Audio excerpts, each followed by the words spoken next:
Once upon a time, a caring mother bought a strong comb to keep her little son's hair in order.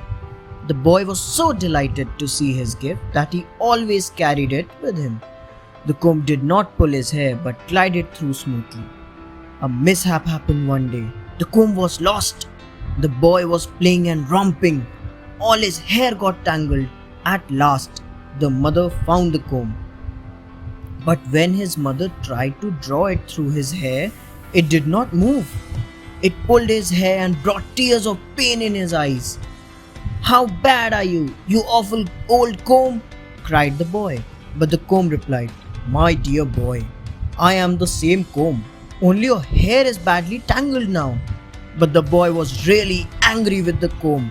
He threw it out of the window and parted with it forever. Even fine salt. A wealthy merchant gave 2 fine ships loaded with rich merchandise to his 2 eldest sons so that they might go out into the world and trade. His youngest son, even the silly, begged and pleaded to be given a ship too.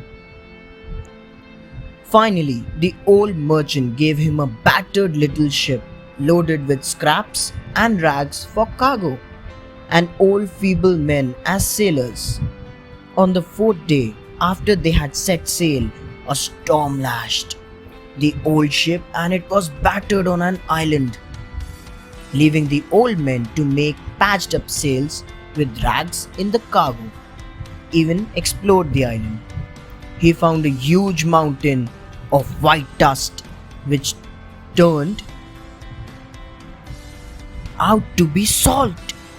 When the ship was ready to sail, he and his sailors had a great idea.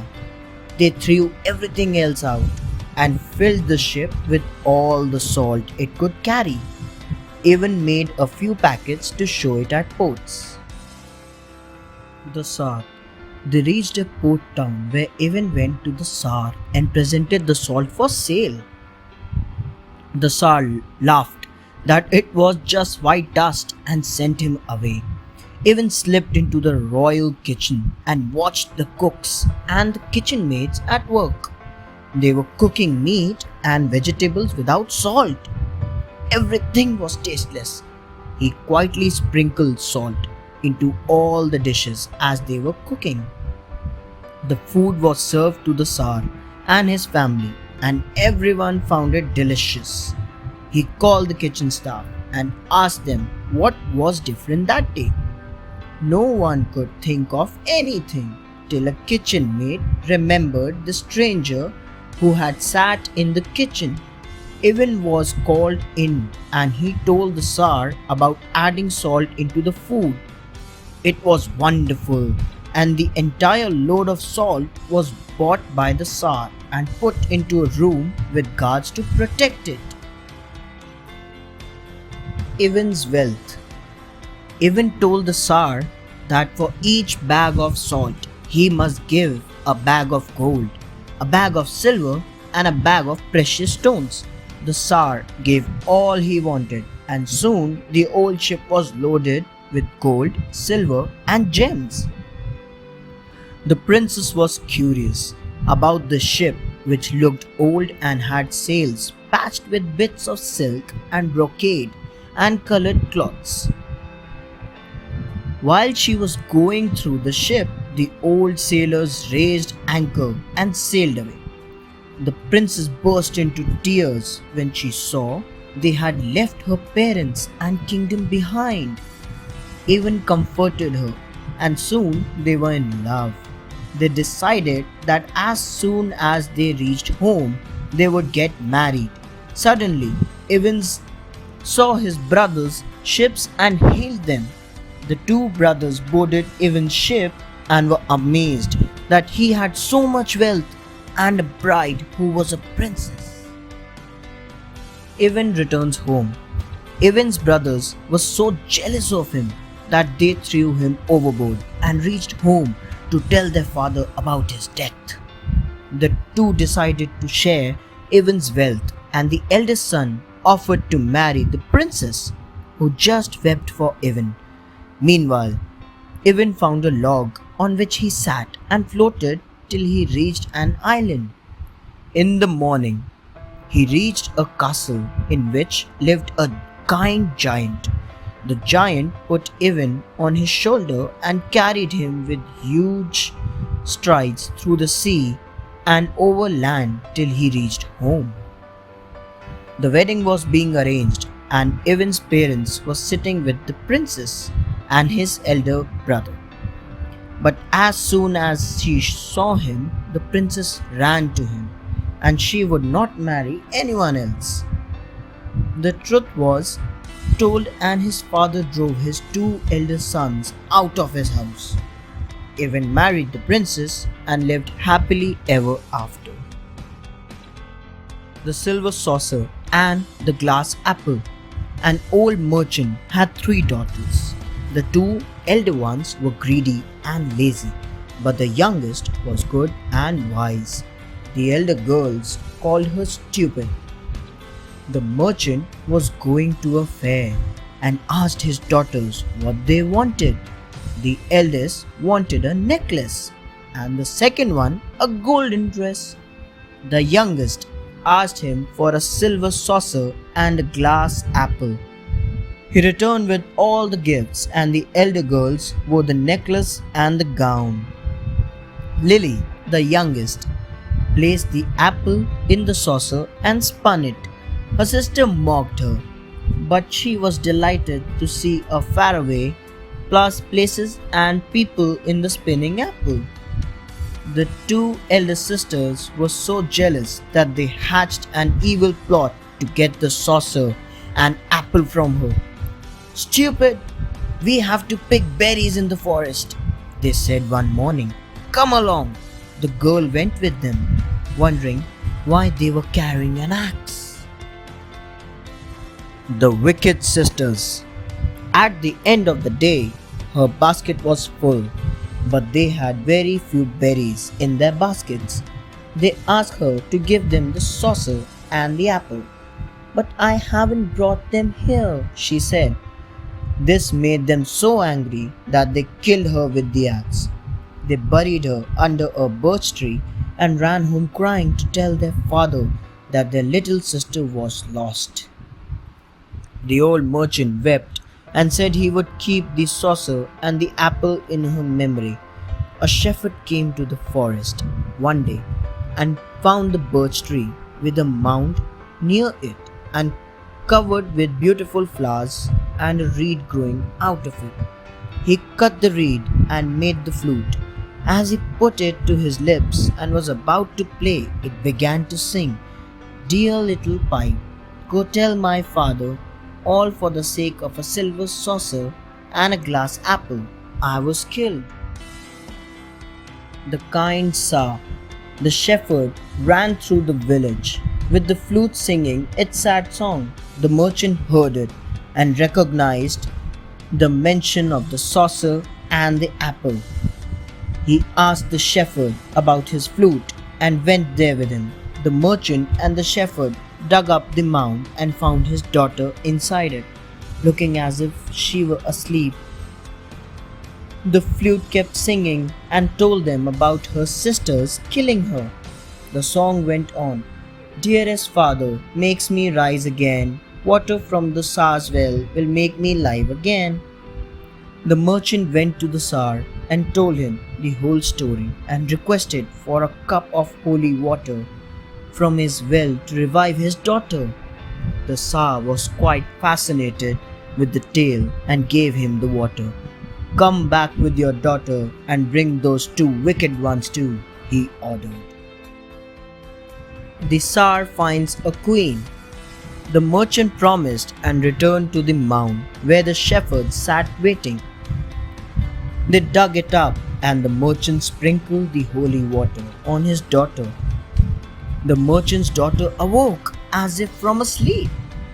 He put her in his cart and with the 2 elder girls, he went to the Tsar as promised.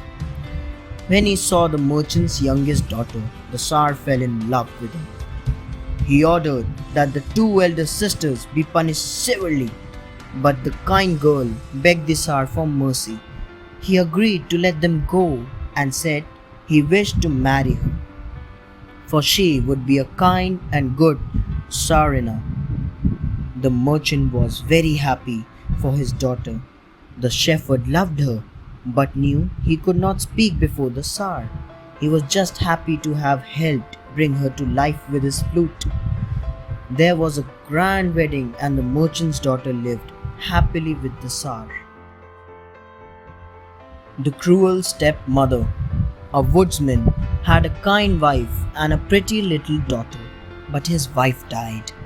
He married a widow with 2 daughters of her own. She was neither good nor kind, and her daughters were nasty little girls. They grew up into very plain looking, lazy girls, while the eldest daughter grew up to be very pretty and gentle. Her stepmother made her do all the work in the house, cooking, cleaning, washing, and serving her stepmother and stepsisters. Her father was unable to do anything, for the woman scolded and beat the girl very often. And more so when he tried to protect her. She became even more cruel when she realized that her stepdaughter was so pretty that her own girls looked ugly and no one would marry them if they saw the prettier girl. So she made a very cruel plan to get rid of her stepdaughter. The bridegroom. One cold winter morning, she told her husband to harness the horse to his sled and take his daughter to her bridegroom. She told her stepdaughter to pack her a few belongings and go with her father, for she had found a good husband for her, and she was to meet him. Glad to escape from her stepmother, finally the girl got into the sled with her father. Take her deep into the forest where the pines and firs are covered with snow, said the woman. Leave her there, for she is to marry Frost. Her husband protested, but she yelled at him to go. The poor girl wept all the way. They reached a forest clearing where the frost lay heavily around them. It crackled and froze the limbs. The girl had put on her best dress and a threadbare sheepskin coat. Her father put her down under a fir tree and drove away. Frost's gifts. The girl sat under the tree, shivering and with her teeth chattering in the cold. Frost was leaping from tree to tree, crackling as he went. He came to the fir tree under which the girl sat. Seeing her shivering, he asked, "Are you cold, my dear?" "No, sir," replied the frightened and miserable girl. "I am warm enough." Each time he came closer and asked her the same thing, and each time she replied she was warm enough. Frost felt great pity for the brave little girl, and leaping down, he covered her with heavy fur coats and made a nest of warm blankets for her to curl into. The next morning, the woman sent her husband to see the girl, sure that she had frozen in the night. But he was amazed to hear the sound of her voice singing happily. She was warmly and richly dressed and had costly presents all around her. The punishment of Frost. When the woodsman reached home with his daughter, richly dressed and carrying all her gifts, her stepmother and stepsisters were shocked. She wanted to know what had happened, and the girl told her all about the generosity and kindness of her bridegroom. They were very jealous of her good fortune. So, the next morning, she made her husband take both her daughters to meet possible bridegrooms in the forest. She gave them food and warm clothes and said they must come back next morning with rich gifts. Grumbling at the cold, the 2 girls went to the forest. The woodsman left them there and returned. The cold was bitter. Frost came to the fir tree and saw the girls quarreling. They pulled each other's hair and tore their clothes. Frost crackled around them, and in the miserable cold, Two girls froze to death. The stepmother never scolded anyone again. Lubim and the Winged Wolf. Sar Elidar and Serena Melitissa had three sons, Aksof, Hut, and Lubim. Aksof and Hut went out to see the world and never returned. Then Lubim set off to search for his brothers. He found a strong horse and a sword in his father's house. He reached a point where three roads. The sign said one road would starve him, another would starve his horse, while on the third he would have to face the winged wolf. He chose the third path and the winged wolf attacked him. They fought a fierce battle in which the wolf was defeated. He offered to help and serve Lubim, who told him about his search for his brothers. The wolf said, "They have been killed and we need the water of life to bring them to life." The water of life could be obtained only after they had won the beautiful princess. The waters of life and death. The wolf told Lubim that the princess' palace was guarded by a high wall with many bells on it. It was very difficult to go over it without the bells ringing out and raising the guards. So, he said Lubim should leave his horse and the winged wolf would transform himself into a horse to take him over the wall. Lubim agreed and soon they flew over the wall into the princess's palace. "When you see her, you will love her," said the wolf, "but first get the water of life and the water of death in these two flagons. We'll need both to fight her army and to revive your brothers." After walking through various chambers, Lubim came upon the sleeping princess. She was indeed beautiful, and he fell in love. But remembering the wolf's advice, he collected the waters first. Returning over the wall, the bells were set off. The rescue. The wolf had warned Lubim that the knights guarding the princess would attack them when the bells rang. "Take the white horse from the knight," said the wolf. As the knights attacked, Lubim and the wolf fought them, and Lubim defeated the knight on the white horse and took it. Riding on it, he attacked the next set of warriors sent by the princess. When they were defeated too, the wolf told Lubim that the princess would now agree to marry him. And that was exactly what happened. The next morning, Lubim and the princess set off for the kingdom of Sar Elidar. On their way back home, Lubim found his dead brother's bones in a forest. He sprinkled them with the waters of death and life, and they woke up as if from a sleep. He led them to his tent where they met his bride, the princess, but the brothers were jealous of Lubim's success.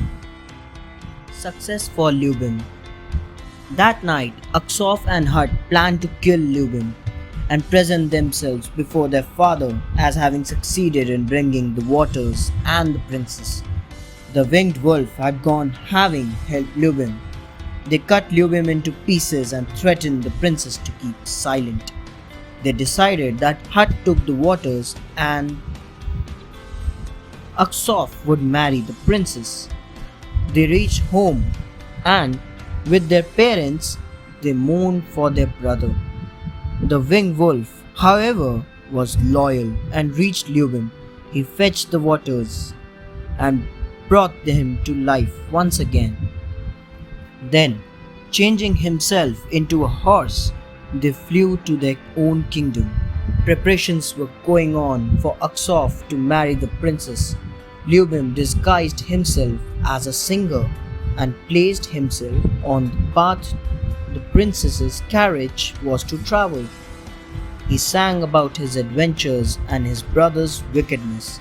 He wanted to disclose their true identity. She recognized him and took him to his parents. Lubim married the princess and his brothers were exiled. the Squirrel and the Thrush. A crowd of people had assembled in front of a merchant's house. They were wondering at a squirrel that ran in the revolving wheel of its cage. A thrush that was sitting on a nearby tree asked the squirrel, "Friend, please tell me what you are doing." "My dear fellow," replied the squirrel, "I don't have time to stop and talk to you. I have lot of work as I am the courier of a nobleman." At once the squirrel started running again. This time it was faster than ever in its wheel. "Yes," said the thrush, and it flew away. "I can see that you are running, but despite that you have not moved and are at the same window every time. In the world there are many worried busy bees who are always running from one pillar to another. People wonder at them. They make no progress like the squirrel in the wheel." The Pebble and the Diamond. Once, a diamond was lying alongside the pebble in the dust on the roadside. Finally, a merchant picked it up and sold it to the king. The king had it set in his royal crown. Now, the pebble heard of the diamond's great future and complained about its own hard luck. Once, it saw a traveler passing by and said to him, "Can you please take me to the city with you? Maybe I am honored when I am in the city." The traveler picked up the pebble and kept it in his cart. He then took it to the city. On the way, the pebble started dreaming. It imagined itself to be set in the same crown along with the diamond. It was happy in its heart of hearts. But its fate was different. It was put to a good use. It was used for mending the road and was placed in a hole in the road. Crimson Flower. Once a merchant was ready to set out on a journey. He asked his 3 daughters, "What gifts do you all want?" The eldest daughter asked for a gold crown, and the second one requested a crystal mirror. The youngest daughter asked only for the Riddle crimson flower. The merchant set out on his journey. Soon he found a beautiful golden crown and a fine crystal mirror. As for the crimson flower, he had to search a lot. He searched a magical forest. Deep inside, he found a palace in whose courtyard grew beautiful crimson flowers. Carefully, the merchant plucked the flower. As soon as he plucked it, a gruesome beast appeared in front of him and demanded that in return of the flower, the merchant must send one of his daughters to live with the beast. The merchant went home and told the whole story. The beast turns into a prince. The youngest daughter agreed to go and live with the beast. For some time, she lived happily with the beast. The beast had not revealed himself and took great care of her. One day, she asked him to reveal himself. Though reluctant, the beast revealed himself. The girl was terrified to see him. That night, in a dream, she saw her father falling ill. She requested the beast to let her go so that she might find her dying father.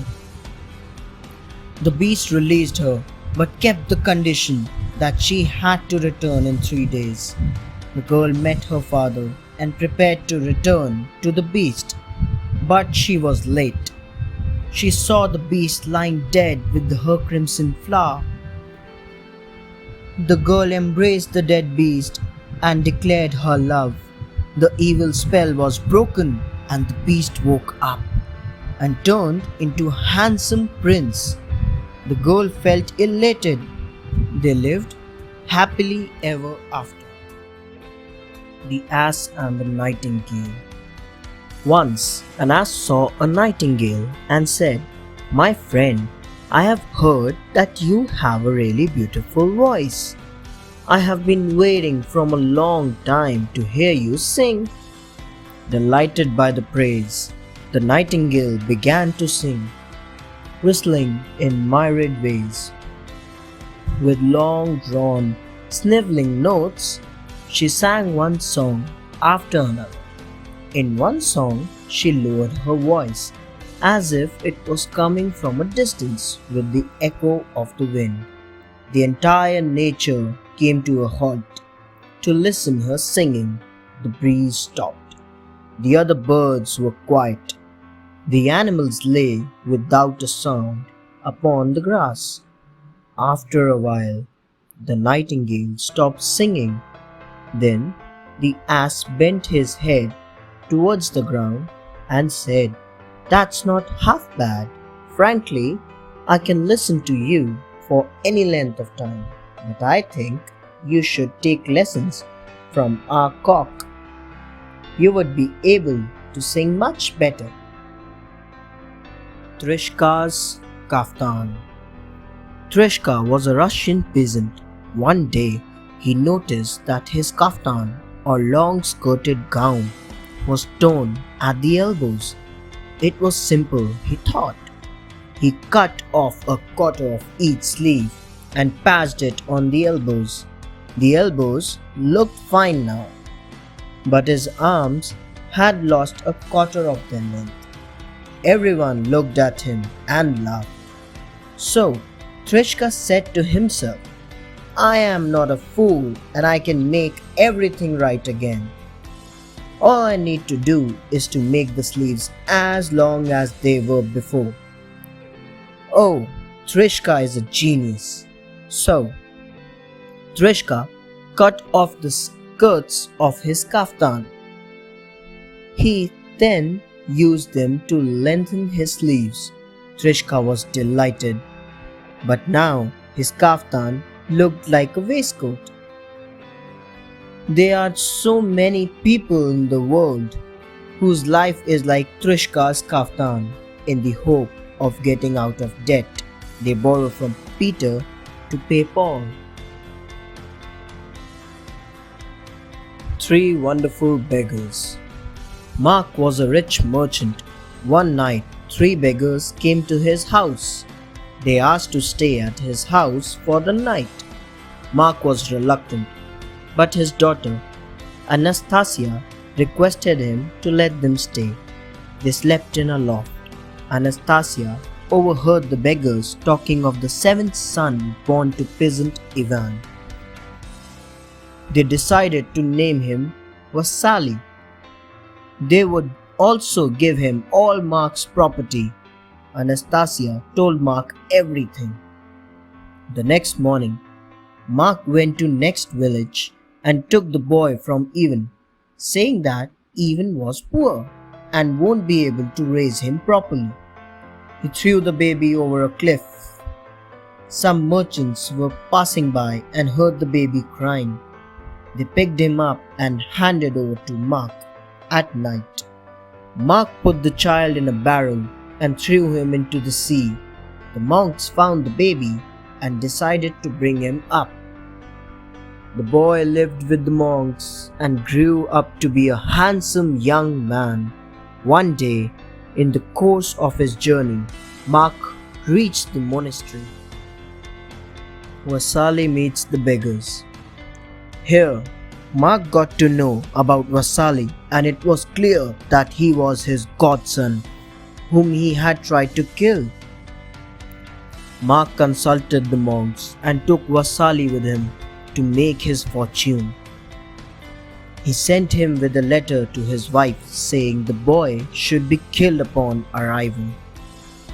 On the way to Mark's home, Vasily met the 3 beggars. They blew on his letter and changed the words. Now, instead of being killed at Mark's house, he was married to his daughter, Anastasia. Mark returned home and was very angry. He sent Vasily on a journey to his friend, the Serpent King, to collect rent. At the Serpent King's house, Vasali met a beautiful girl who saved him from the Serpent King. Vasali thanked her and went home. He reached the river and sprang into the ferry boat. But the ferryman jumped off and Mark had to take his place. For years, Mark had been ferrying people. The Elephant and the Dog. Once, a traveling circus was passing by the town. It led an elephant through the streets as a chief attraction. A crowd had gathered to look at him. Suddenly, a pug dog came out of the corner. The moment he saw the elephant, he dashed at him and started barking loudly. A shaggy old man shouted at him, "Stop your noise, puppy! This is absolutely ridiculous. Do you think you can fight an elephant? You have been barking so fiercely and still the elephant is intact at its place. It hasn't moved at all and is not paying attention at you." "Yes, yes," said the pug. "That is what makes me so brave. I don't have to fight and still people think that I am very savage animal. I am very clever and prodigal as well. I use my mind to trick everybody." The other dogs would say, "Look at that pug, he is so brave, else he would not have dared to bark at an elephant." The Boastful Geese. A farmer was taking some geese to the town to sell. He had a long rod in his hand and was hurrying them. So the geese complained to every person passing by, "We are so unfortunate. This farmer is driving us so roughly, as if we are common, ordinary geese. The farmer does not know that he needs to respect us. We are the descendants of famous geese that once saved Rome from destruction." One of the passers-by asked him, "But why do you expect people to respect you today?" "Why, yes, our fathers, the geese of Rome, I know. But what I am asking you is that what you have done. Why should people honor you? Why? Nothing. Then why should you expect people to respect you? Let your fathers sleep in peace. They had received their reward. But you geese are fit only to be roasted." Ibn Sarwich and his sisters. Ibn Sarwich had 3 sisters. The first was Princess Maria, the second was Princess Olga, and the third was Princess Anna. After the death of their parents, the sisters married 3 wizards. Princess Maria married the falcon, and he took her away into his own realm. Princess Olga married the eagle, and he took her and carried her off to his own kingdom. Princess Anna married the raven, and he bore her away into his own realm. Prince Ivan was now alone. He had to live without his sisters. After a year, he set off in search of his sisters. During his search, he met Maria Morvina, the beautiful warrior princess, and married her. After a few days, she went for a war. Before leaving, she warned Ivan not to open the door of the dungeon in the castle they lived in. But Ivan wanted to know what was there in the dungeon. So, as soon as she left, he opened the door. The death of Costay, the Deathless. Inside the dungeon, Ivan found Costay chained and gaunt. Costay asked for some water and Ivan gave him. Costay drank 12 buckets of water and his magical powers returned. He broke the chains and disappeared. Soon, Ivan got to know that Costay had taken Maria Morvina away with him. Ivan chased him. Ivan took over Costay. He told Ivan to let him go, but Ivan didn't give in. Costay killed him, put his remains into a barrel, and threw it into the sea. Ivan was revived by his sister's husbands, powerful wizards who could transform into birds of prey. The wizards told Ivan that Costay had a magic horse, and Ivan should go to Baba Yaga to get one too. Without it, he won't be able to defeat Costay. Ivan passed all Baba Yaga's tests and got the horse. A fierce battle took place and Costay was defeated. Ivan burnt his body. Maria Morvena returned to Ivan and they celebrated Ivan's victory with his sisters and their husbands. Baba Yaga, the bony witch. A couple had an only daughter. When the man's wife died, he married again, but the wicked stepmother did not like the girl. She always thought of ways to get rid of her. One day, the wicked stepmother said to the girl, "Go to my sister, your aunt, and ask her for a needle and thread to stitch a dress for you."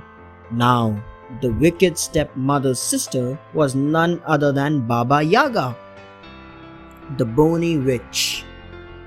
Now, the little girl was very intelligent.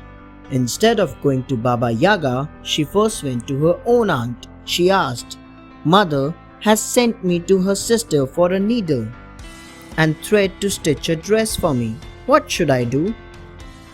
The aunt told her what to do. "Listen, my dear," she said. "At Baba Yaga's home, you will find a birch tree that will lash your face. Tie it with a ribbon. There will be gates that will creak and bang. Don't forget to pour oil on the hinges." The maid boils water. The girl's aunt continued, "There will be dogs that will try to rip you apart. Throw them fresh rolls. There will be a cat that will try to scratch your eyes out. Give her some ham." The little girl left and went to the witch's abode. Baba Yaga sat inside her hut. She was spinning. "Good day, auntie," said the little girl. "Good day, dear," the witch replied. "Mother has sent me to borrow a needle and a thread to stitch a dress for me," said the girl. "Fine," Baba Yaga said. "Sit down and start weaving." The little girl sat and started weaving. Then Baba Yaga went out and told her serving maid, "Go and boil the water and give my niece a good bath. I want to eat her for breakfast." The maid did as instructed. The little girl sat there in terror. The cat helps the little girl. The little girl begged the maid, "Oh, please, don't bump the wood. Pour water on instead. Then carry the weave in a sieve." And she gave the maid a kerchief. In the meantime, Baba Yaga was waiting for her. She went to the window and asked, "Are you weaving, dear niece?" "I am weaving," the girl replied. When Baba Yaga went away from the window, the little girl gave some ham to the cat. She then asked the cat for a way to escape. The cat gave her a comb and a towel. "Take them and run away. When Baba Yaga chases you, listen to the sound of her coming and throw down the towel. A wide river will appear. If she crosses the river and starts following you again, when you hear her coming close, throw down your comb. A dense forest will appear. She won't be able to cross the forest." The little girl took the towel and comb and ran. Baba Yaga scolds everybody. While she was running, the dogs tried to attack her, but she threw the fresh rolls and they let her go. The gates tried to shut down, but she poured some oil on the hinges and they let her pass. The birch tree tried to lash her face, but she tied it with a ribbon. Meanwhile, the cat sat down at the loom. After every few minutes, Baba Yaga would call, "Are you weaving, dear niece?" And the cat would answer in a low voice, "I am weaving, auntie." The witch felt something suspicious. She rushed into the hut and saw that the girl had ran away. The witch started thrashing the cat and scolded her for not scratching out the girl's eyes. Baba Yaga then thrashed and scolded all the dogs, the gates, the birch tree, and the serving maid. Everyone said to her, "We have served you for years, still you never gave us anything." Vasilisa the Beautiful. A merchant had a single daughter named Vasilisa. She was very beautiful, so she was known as Vasilisa the Beautiful. When she was 8 years old, her mother died. Before dying, Vasilisa's mother gave her a tiny wooden doll. She instructed Vasilisa to give the doll a little to eat and a little to drink if she was in need. The doll would then help her. As soon as her mother died, Vasilisa gave the doll a little to drink and a little to eat, and it comforted her. After some time, her father married again. Vasilisa now had 2 step-sisters. The stepmother was very cruel to her, but the doll helped Vasilisa perform all the tasks that her stepmother imposed on her. One day, the merchant had to go to another town. His wife sold the house and all of them had to move in a gloomy hut by the forest. The stepmother. One day, the stepmother gave each of the girls a task and put out all the fires except a single candle. Her elder daughter then put out the candle. Then they asked Vasilisa to go and fetch light from Baba Yaga's hut. Vasilisa asked her doll, and the doll advised her to go. On her way, a strange man rode by her in the hours before dawn. He was dressed in white, riding a white horse, and all his equipments were also white. A little later, a similar rider passed by, but he was all in red. She reached Baba Yaga's house that stood on chicken legs. The house was walled by a fence made of human bones. A black rider rode past her, and night fell. The eye sockets of the skulls began to glow. Vasilisa was too scared. She could not run away. So Baba Yaga found her when she arrived in her mortar. Baba Yaga told Vasilisa to perform certain tasks to earn the fire, else she would be killed. Vasilisa and Baba Yaga. Vasilisa had to clean the house and yard, wash Baba Yaga's clothes, and cook a meal for her. After that, Baba Yaga asked her to separate grains of rotten corn from south corn and separate poppy seeds from grains of soil. Saying this, Baba Yaga left and Vasilisa kept working. She was very tired. She had lost all hope of completing the tasks. At that very moment, the doll whispered that she would complete the tasks and that the girl should sleep. At dawn, the white rider passed, and at noon, the red.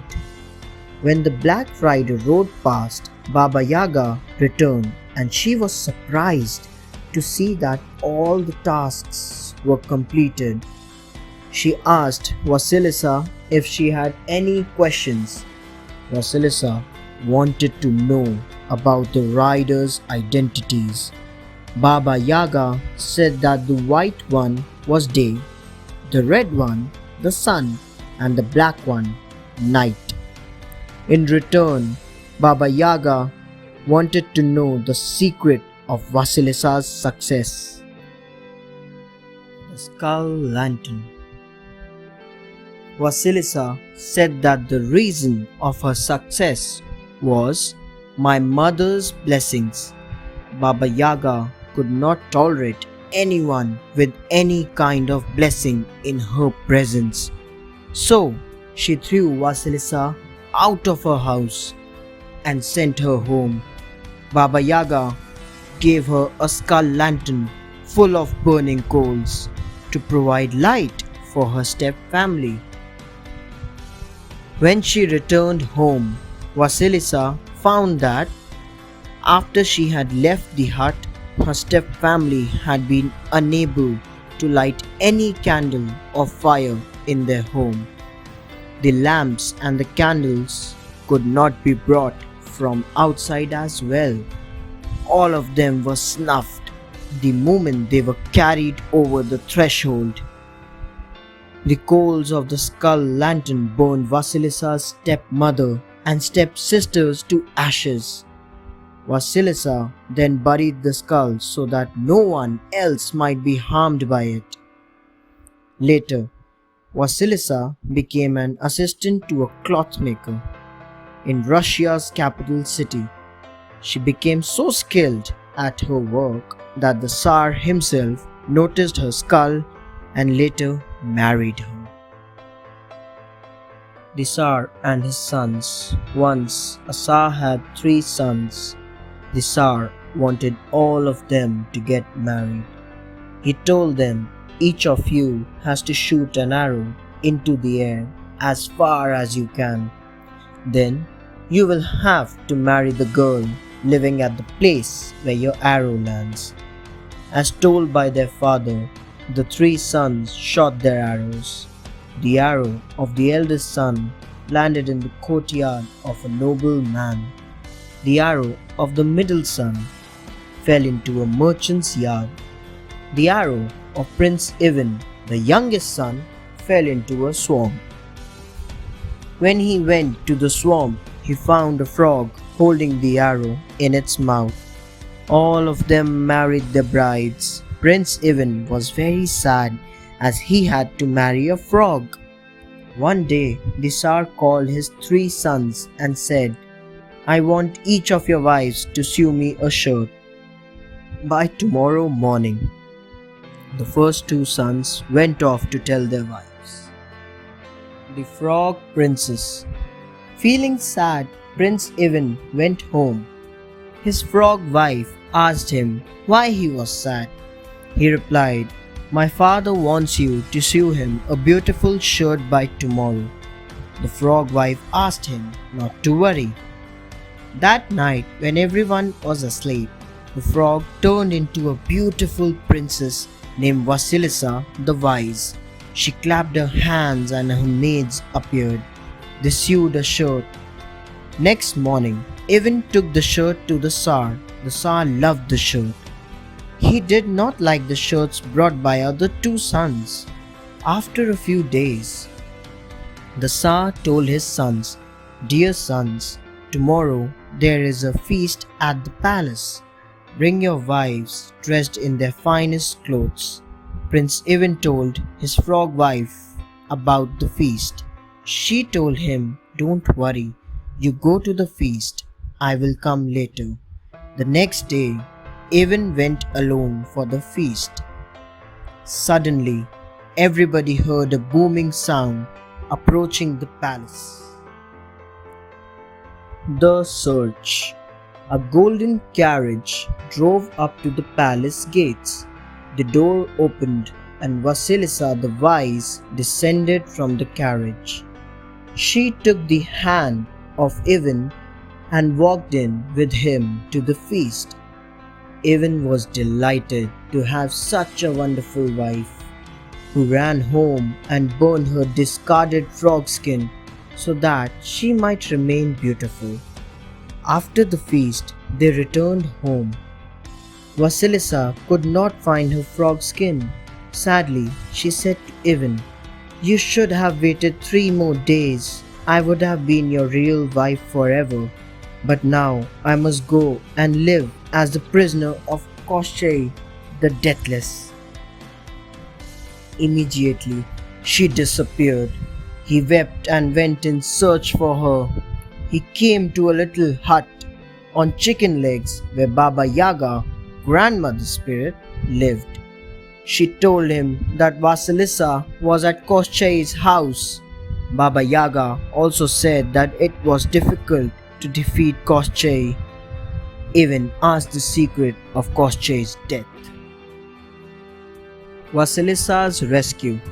Baba Yaga replied, "His death is at a needle's end. The needle is in an egg. The egg is in a duck. The duck is in a rabbit. The rabbit is in a stone chest. The chest is at the top of a tall oak tree." Ivan thanked her. On the way, he met a bear, a drake, a rabbit, and a pike. He spared them all and did not kill them. He continued until he found the oak tree. It was too tall. The bear Ivan had spared appeared and tore the tree up by its roots. The chest fell and broke. The rabbit jumped out and wanted to run away, but the rabbit Ivan had spared overtook the first one and killed it. The duck flew out, but the drake caught it. The egg fell out of the duck into the sea. The pike found the egg and brought it to Ivan. He opened the egg, broke off the point of the needle, and Costay at once died. Vasilisa was now free. The Pike and the Cat. Once upon a time, there was a proud young pike. One day, it so happened that the foolish pike decided to leave his home in the water and live like the cat. He was either jealous of the cat's easy, comfortable life, or perhaps he was fed up of eating fish dinner every day. He called the cat one day and said, "Take me along when you go to hunt mice in the warehouse." The cat was shocked. She asked, "My friend, why on the earth do you want to catch mice? You know nothing about it. You will make a mess of it. One should do what one is best at. You cannot be a jack of all trades."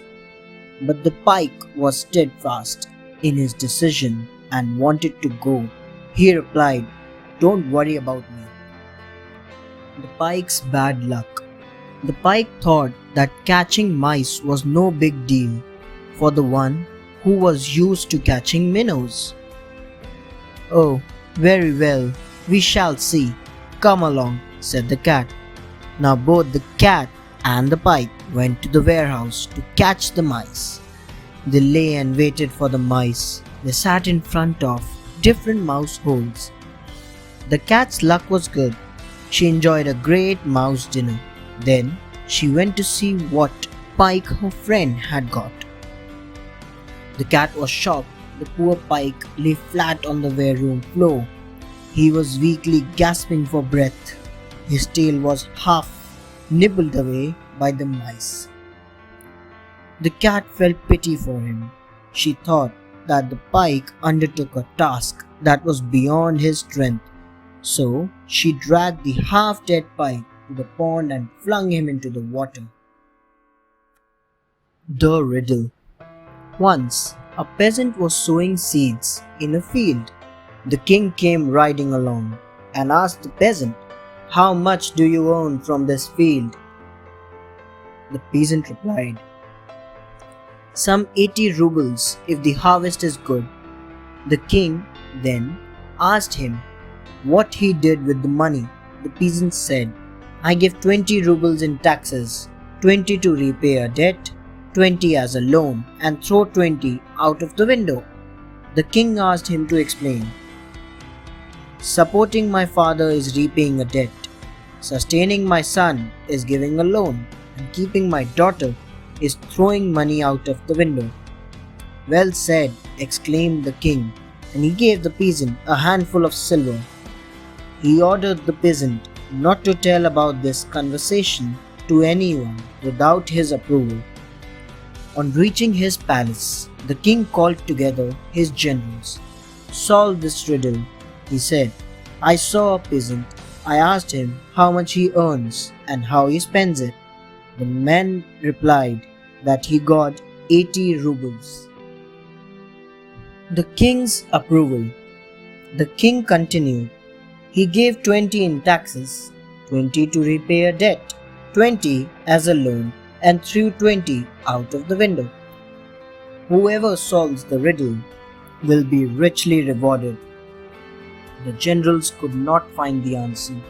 Then one of the generals went to the peasant, offered him money, and asked him how to solve the king's riddle.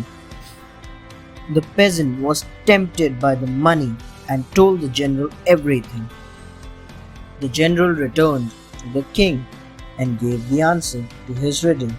The king was angry that the peasant had not kept his word and ordered him to be brought. He came before the king and confessed that it was he who had told the general the answer. The king ordered him to be executed. "But I have committed no offense," the peasant said.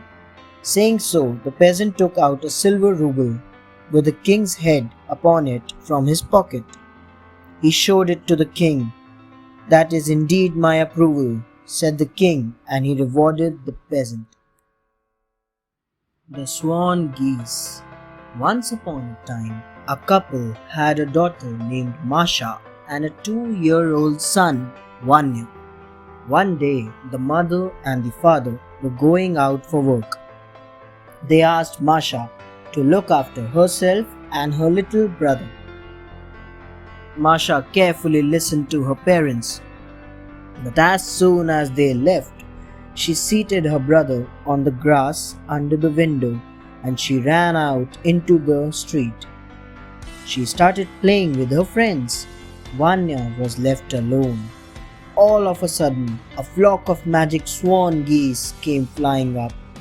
They swept up Vanya and carried him off on their wings towards the forest. After playing with her friends, Masha returned home. Vanya was not there. Scared, she started crying. She looked all around, but he was nowhere to be seen. Now, the swan geese were considered to be wicked birds who did much evil and stole little children.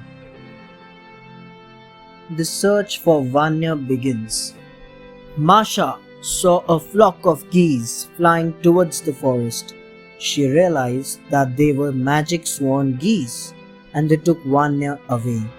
She decided to rescue Vanya and so stated the following swan geese. But soon they were out of sight. Masha came up to a large brick oven. She asked, "Please own, tell me where the swan geese have flown. Eat my rye pies and then I will tell you," replied the oven. To that, Masha replied, "I don't eat rye pies." The oven kept quiet and so Masha ran on. She now reached a tall apple tree. "Apple tree, tell me where the swan geese are flying to," she asked. "Eat my wild apple and I will tell you," answered the tree. "No, I won't. I eat apples with honey." She ran and came to a milky river with jelly banks.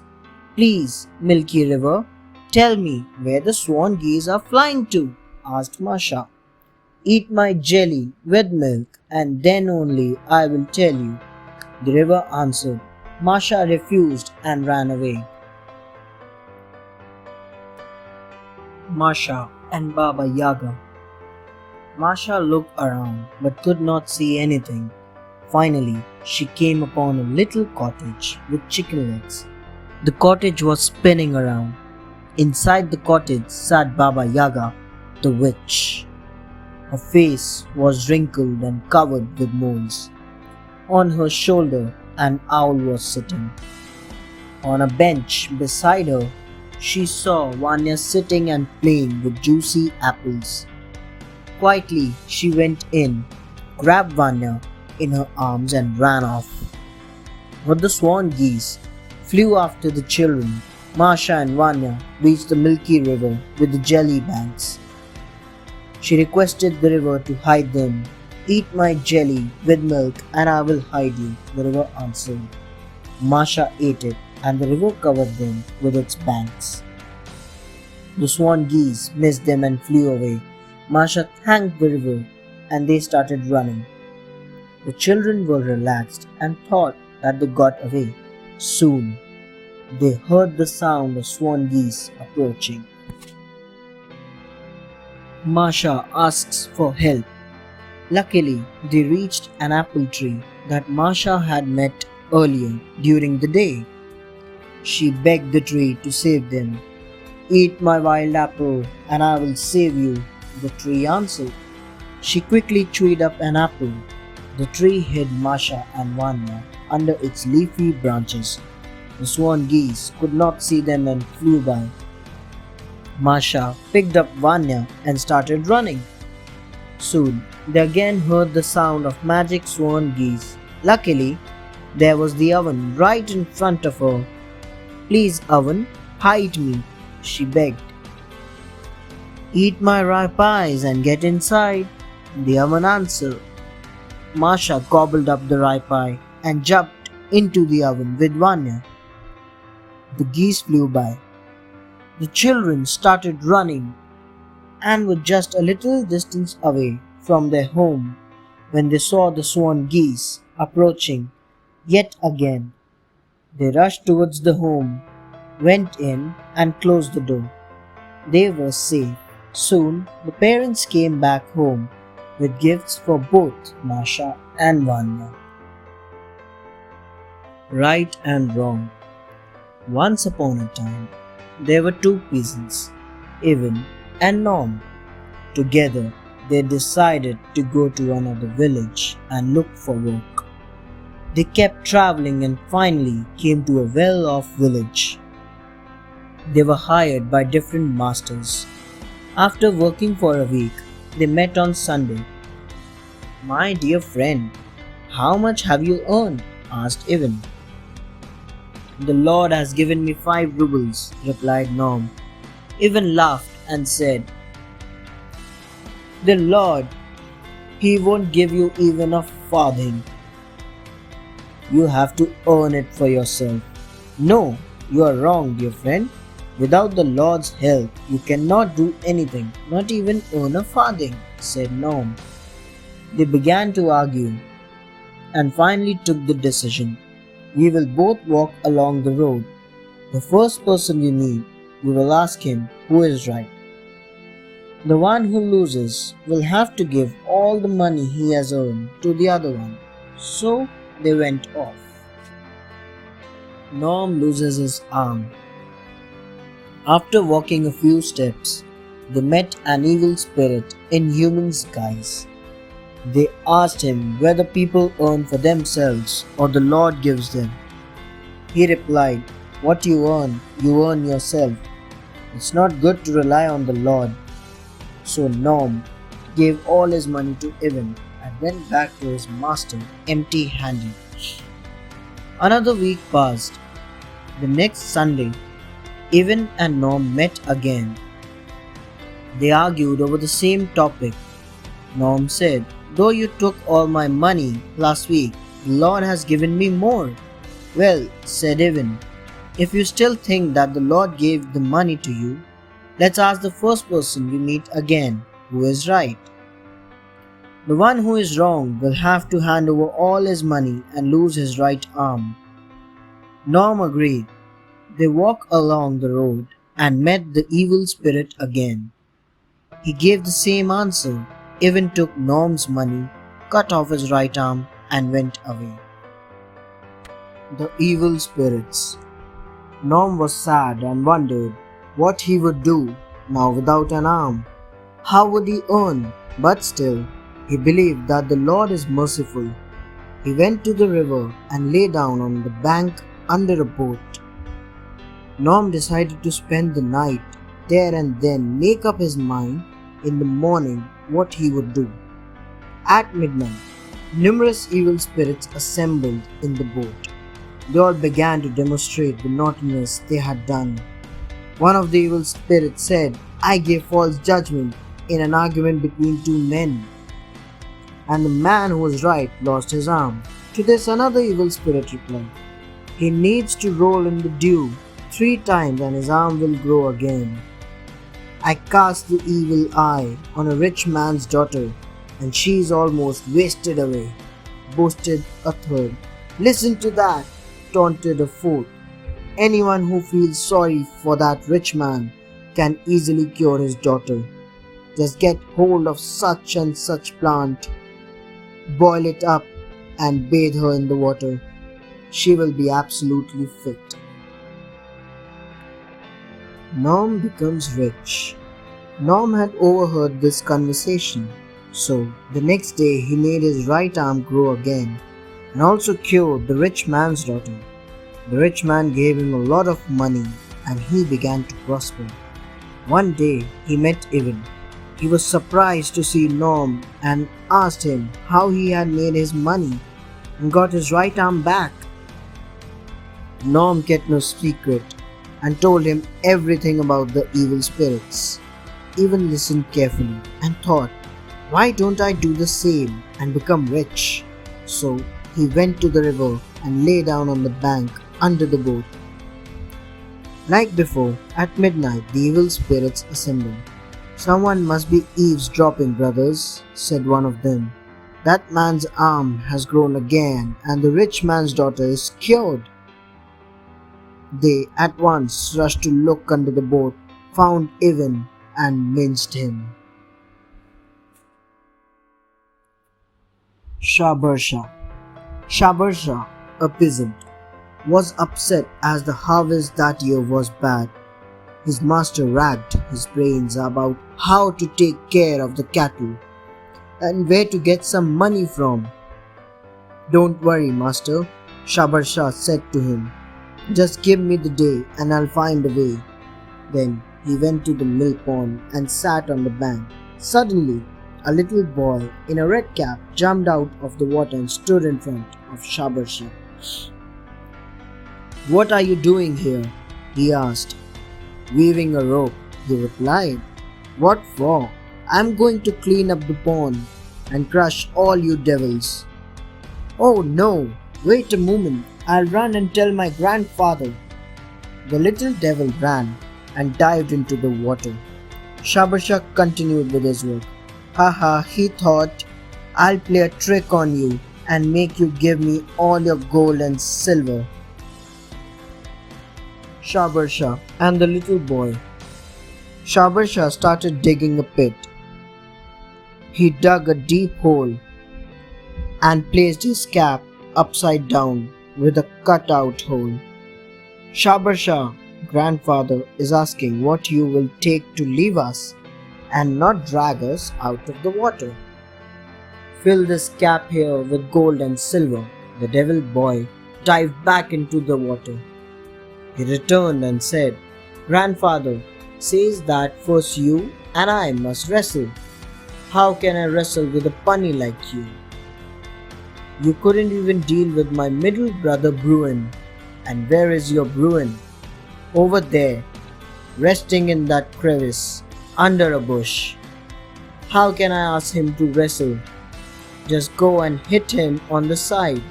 He will get up on his own." The devil boy went to the crevice, found the bear and poked him in the side with a stick. Bruin reared up on his hind legs and grabbed the boy so hard that his ribs cracked. He forced himself out of the bear's clutches. The grandfather's cuddle. The boy fled back to his grandfather in the pond. "Grandfather," he shouted in terror, "Shabarsha's younger brother, Bruin, wrestled with me and cracked my bones." What would have happened if I had wrestled with Shabarsha? Go back and have a race with Shabarsha, said the grandfather. So the boy went back to Shabarsha and repeated what his grandfather had said. Shabarsha replied, "Why should I race with you? Even my little brother Harry, the hare, would leave you far behind." The little boy went to the hare, raced with him, and was defeated. Now the old man said, "You are not very strong, my boy. Go and get my iron cudgel from the reeds and see which of you can toss it higher." The devil boy found the cudgel and went to Shabarsha. "Shabarsha, grandfather told me to give it one more try. Let's see who can toss this cudgel higher into the air." "All right, you toss first and I'll watch," replied Shabarsha. Shabarsha's cap is full. The devil boy tossed the cudgel up, and it flew higher into the sky until it was only a tiny dot. They had to wait a very long time for it to come down. Then Shabarsha picked it up to throw up to the cloud. At once the boy said, "Oh no, Shabarsha, don't throw cudgel up to the cloud. Grandfather will be angry." He snatched the cudgel from Shabarsha and dived back to his grandfather. Grandfather was so afraid that he ordered the boy to get the money from the pawn and give it to Shabarsha. The devil boy kept pouring money into the cap, but it was never full. "Grandfather, Shabarsha has a strange cap. I keep filling it with gold and silver, but it's still empty." Finally, he took his grandfather's last chest of treasure and poured all the gold and silver coins into Shabarsha's cap. It was now full to the brim. The horse, the tablecloth, and the horn. Once upon a time, there was an old woman. Her son was a fool. One day, the fool found 3 peas. He picked them up and planted them outside the village. When the shoots came up, he began to guard them. One day, he saw a crane pecking at them. The fool quietly went and caught the crane. "Aha!" he said. "I'm going to kill you." The crane begged him to release her. In return, she would give him a present. The fool agreed. The crane gave him a horse and said, "When you want some money, say go to the horse, and when you have enough, stay stopped." The fool took the horse, climbed on it, and said go. The horse dissolved into a pile of silver. The fool started laughing and then said stop. The silver was transformed back into the horse. The fool said goodbye to the crane and led the horse home. At home, he strictly told her mother, "Don't say go, only say stop," he said, and left. The fool's mother was confused.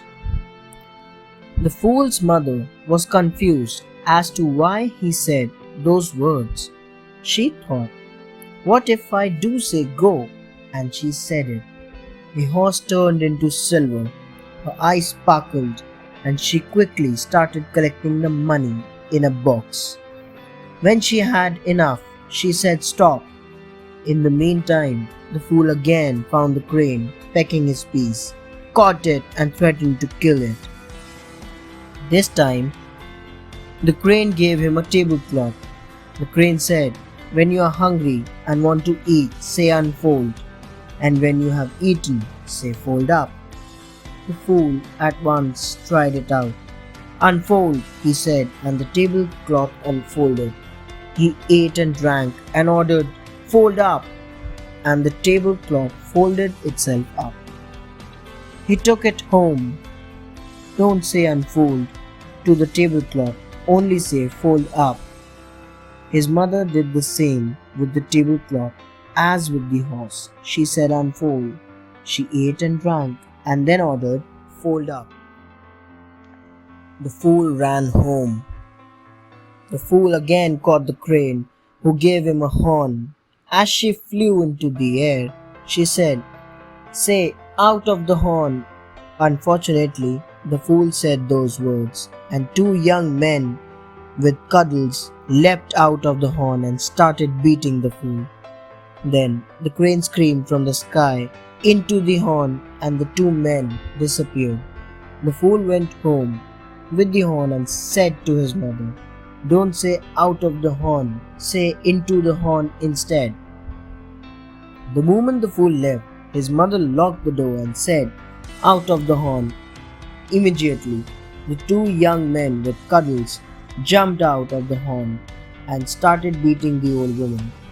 Hearing her scream, the fool ran home, but the door was locked. He shouted, "Into the horn." When the old woman had recovered, she opened the door, and the fool came in. The fool said, "Serve you right, mother. I told you not to say that." The fool and his mother lived happily. The fool decided to give a feast and invited all the lords and the ladies and the noblemen. When they had arrived and seated themselves, he led the horse and said, "Go."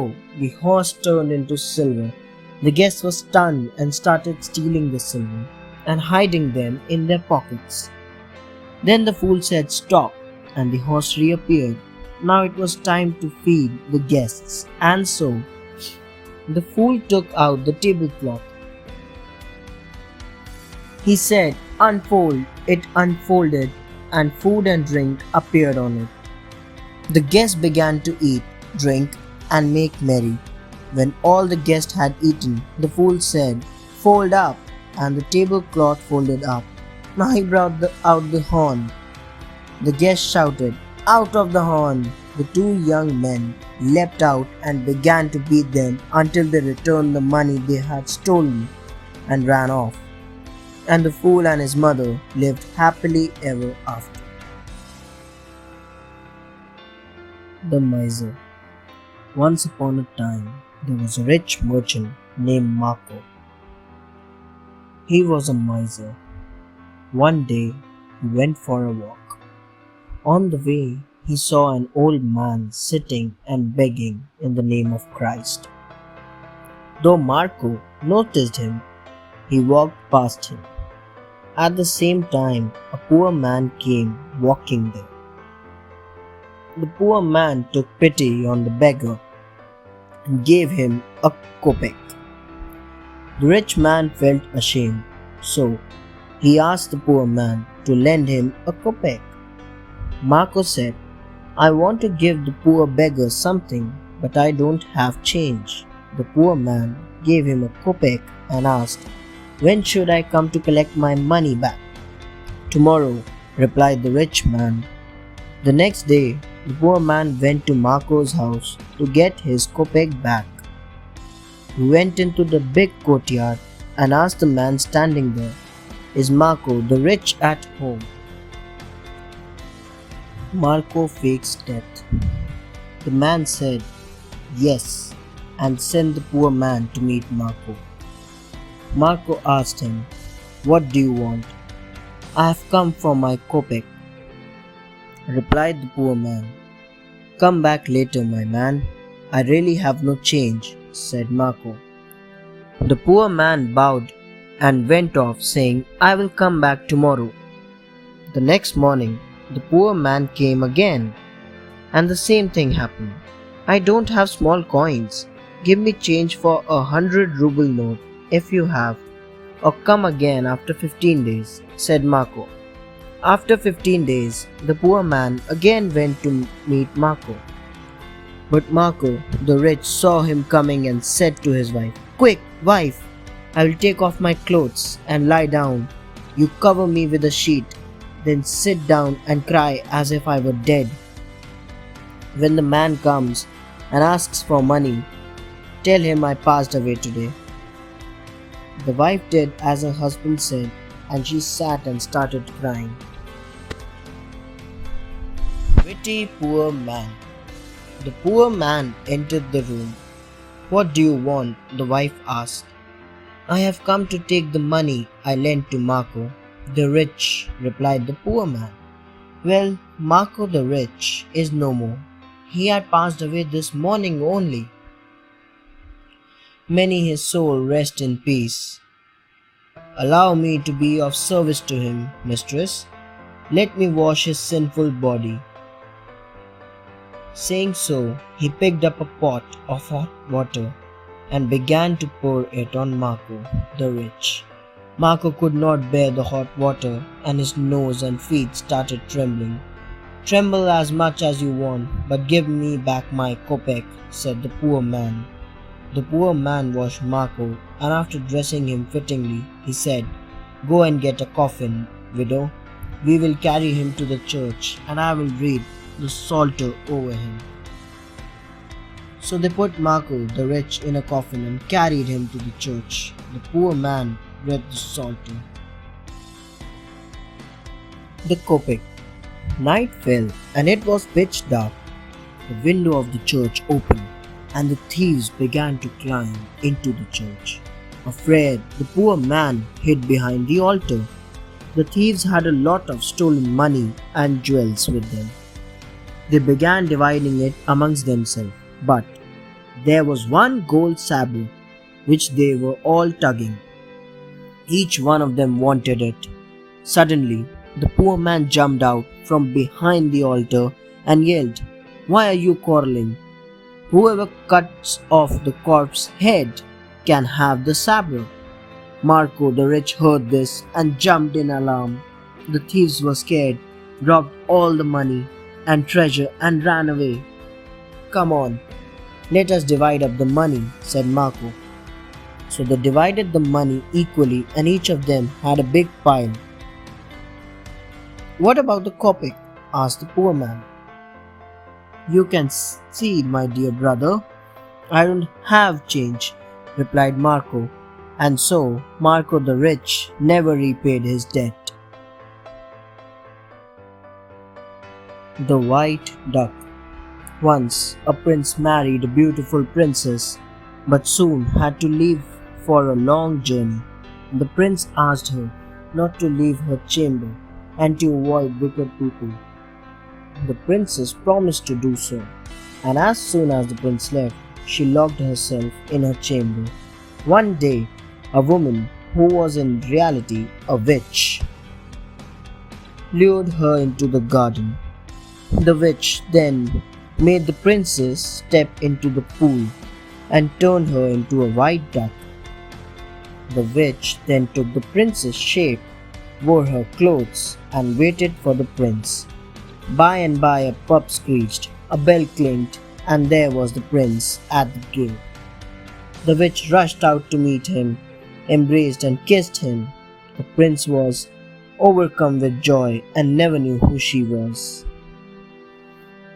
Meanwhile, the white duck laid 3 eggs, and babies were hatched, 2 of them strong lads, and the third a tiny little thing. Little ducklings. The white duck took good care of her babies. They began to walk along the pool, but she warned them to stay away from the castle because an evil witch lived there. But one day the witch saw them and lured them inside. She gave them food and drink and made them lie on the beds. She then ordered the servants to light the fire, hang a kettle on it, and sharpen the knives. The 2 strong lads fell fast asleep, but the third, the tiny one, did not sleep and listened and saw everything. At midnight, the witch came to the door of the chamber and asked, Are you asleep, little children? The tiny one answered, We cannot sleep for the thoughts that chill us. They are not asleep, the witch told herself. She came and asked twice, but after 2 answers, the witch went in to see.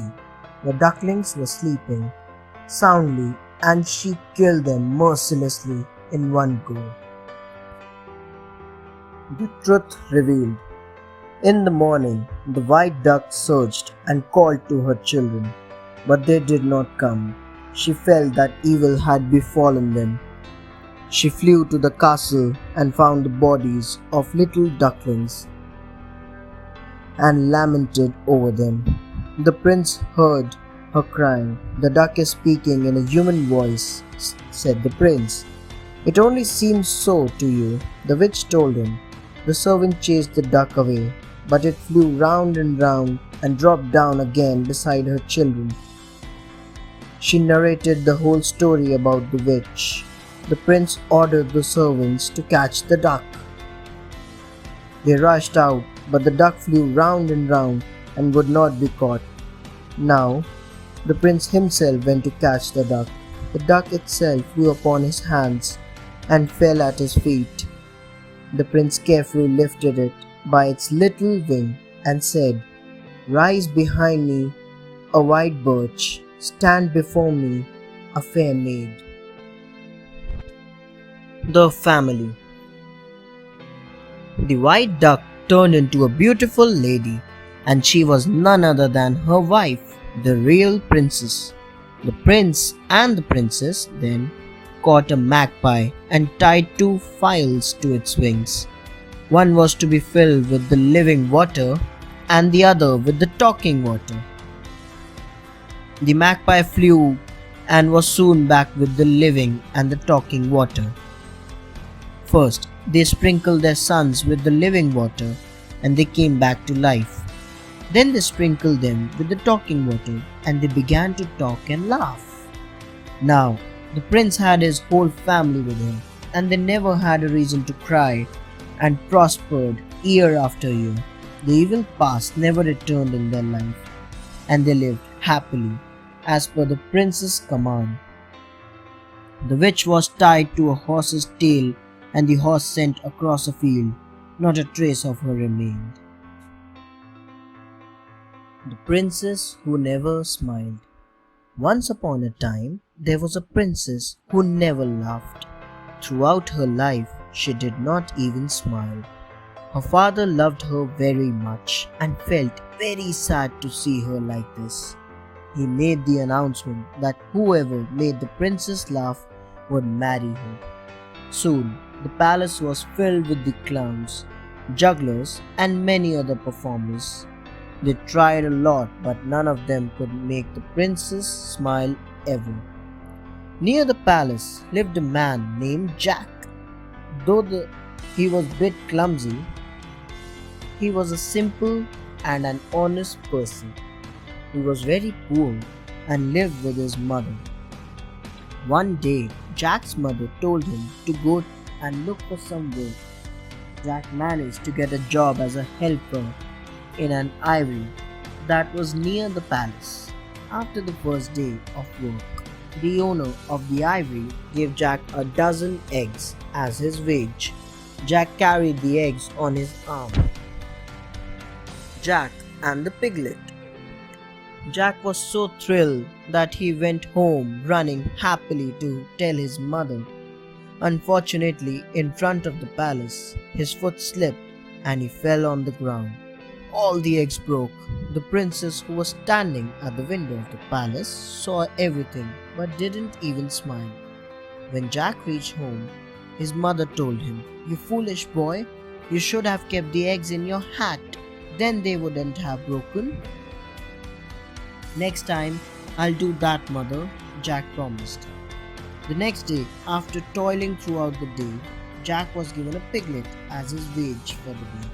Recalling his mother's words, he put the piglet in his hat and went towards home. But as soon as he reached in front of the palace, the piglet wiggled his way out of the hat and escaped. Jack ran after him with all his might. He fell into a puddle of mud and was covered with mud from head to toe. Jack gets a big fish. This time, the princess was standing at the balcony of the palace and watched Jack. Again, she did not smile.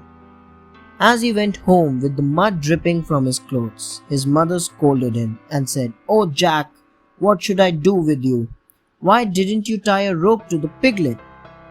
"I will do that next time, mother," Jack said. The next day, Jack worked even harder. This time, the owner gave him a very big fish to take home for dinner.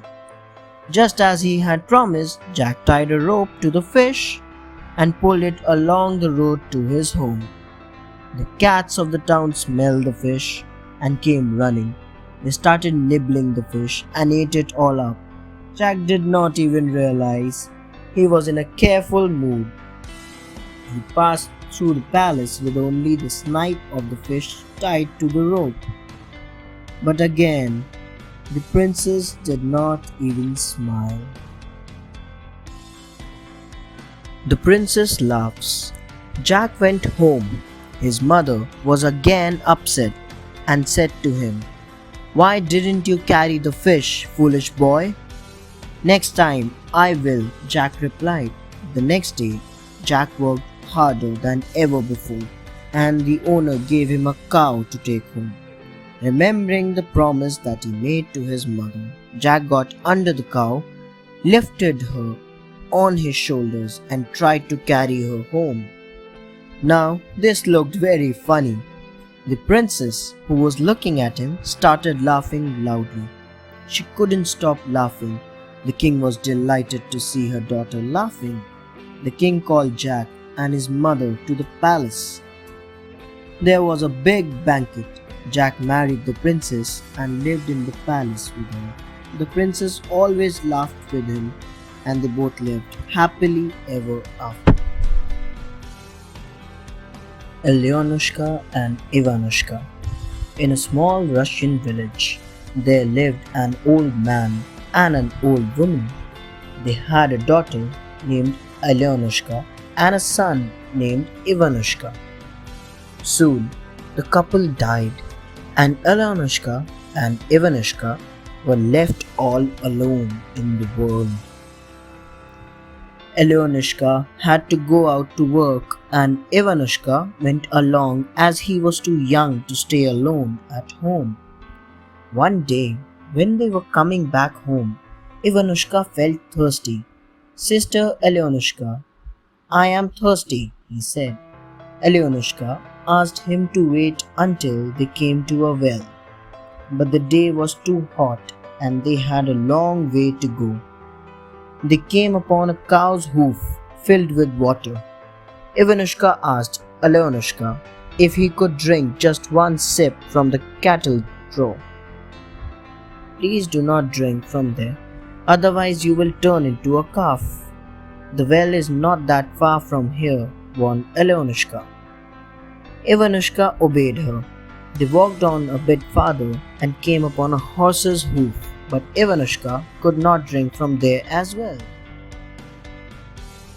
Ivanushka turns into a goat. Alyonushka and Ivanushka kept walking and came upon a goat's hoof filled with water. Ivanushka was exhausted and thirsty. This time, he did not listen to his sister and drank out of a goat's hoof. The moment he finished drinking, he turned into a white baby goat. As soon as Alyonushka saw the young goat, she understood what happened to Ivanushka and she started weeping. She sat on the ground near a stack of hay, and the little white goat happily leaped in play around it. Just then, a merchant chanced to ride nearby and asked her why she was crying. Alyonushka told him his sad story.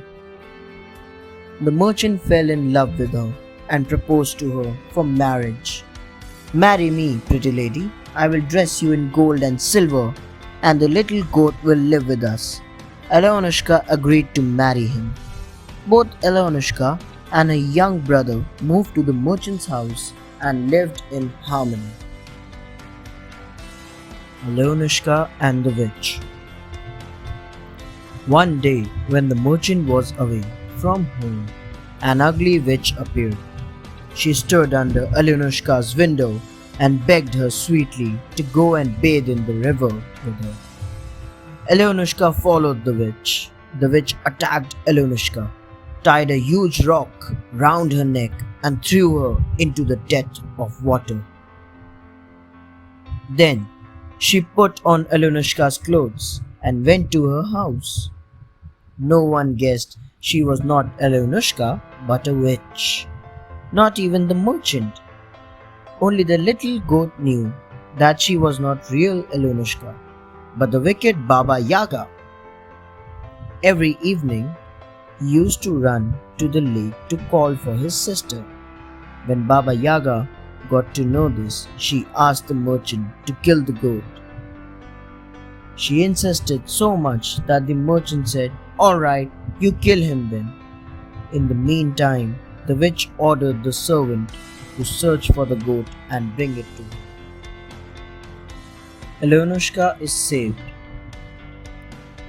Ivanushka ran to the river and cried, "Alyosha, my dear sister, swim out to me." Alyosha responded from the bottom of the river, "Ivanushka, my dear brother, the heavy stone doesn't let me swim. I can barely breathe." The servant saw Ivanushka on the shore, who was crying by talking to the river, and a human voice answered him. The servant rushed back home and told his master what he had heard and seen. The merchant himself went to the lake to find out the truth. He called some people who went down to the river and, casting a net, dragged Alyosha out onto the bank.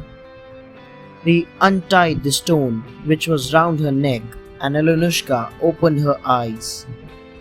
Ivanushka was happy and delighted. The wicked witch was executed, and the little goat turned back into the young boy Ivanushka. The three of them lived happily throughout the rest of their life. The 12 Dancing Princesses. Once upon a time, there was a king who had 12 beautiful daughters. All of them slept together in one room in 12 beds. When they went to bed, the doors were shut and locked up.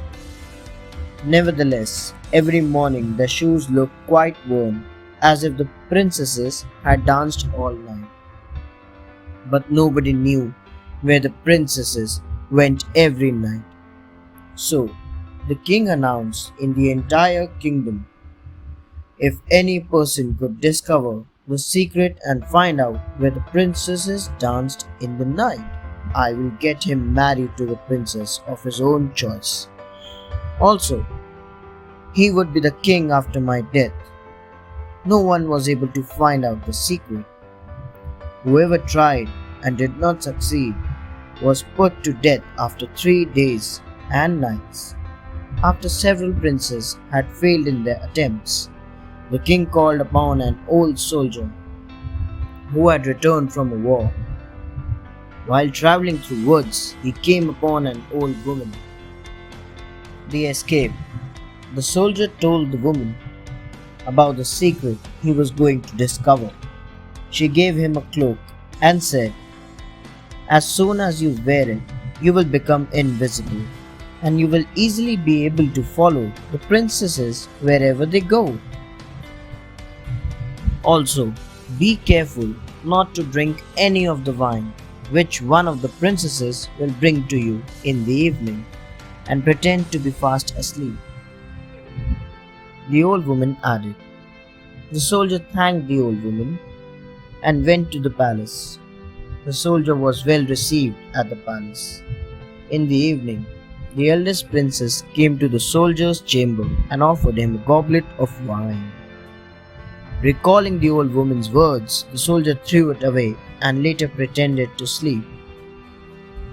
When the 12 princesses were certain that the soldier had slept, they dressed themselves in fine dancing gowns. They escaped through a trapdoor in the floor. The soldier saw the princesses. The soldier saw the princesses escaping and donned his magic cloak. He followed them. Accidentally, he stepped on the gown of the youngest princess. She said, "Someone took hold of my gown." The eldest sister replied, "It is nothing but a nail in the wall." The stairs led them to 3 groves of trees, the first having leaves of silver, the second of gold, and the third of glittering diamonds. The soldier wished to take away token of the place. So he broke off a little branch each of gold, silver, and diamond. They kept walking till they came to a great lake. There were 12 little boats and 12 princes in them, waiting for the princesses. Each princess got into one boat, and the soldier stepped into the same boat with the youngest princess. The prince felt that the boat was heavy and was not rowing fast. He did not know that the soldier was also sitting in the boat. The secret revealed. On the other side of the lake stood a castle, into which all the princesses went with their princes and danced. The 12 princesses danced till morning, till their shoes were worn out.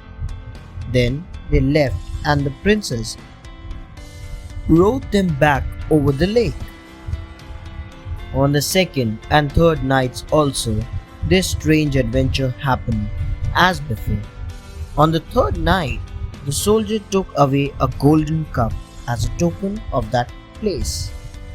Soon it was time to declare the secret of the princesses. The soldier was brought before the king with the 3 branches and the golden cup. He told the king what he saw. The king called the 12 princesses and asked if what the soldier said was true.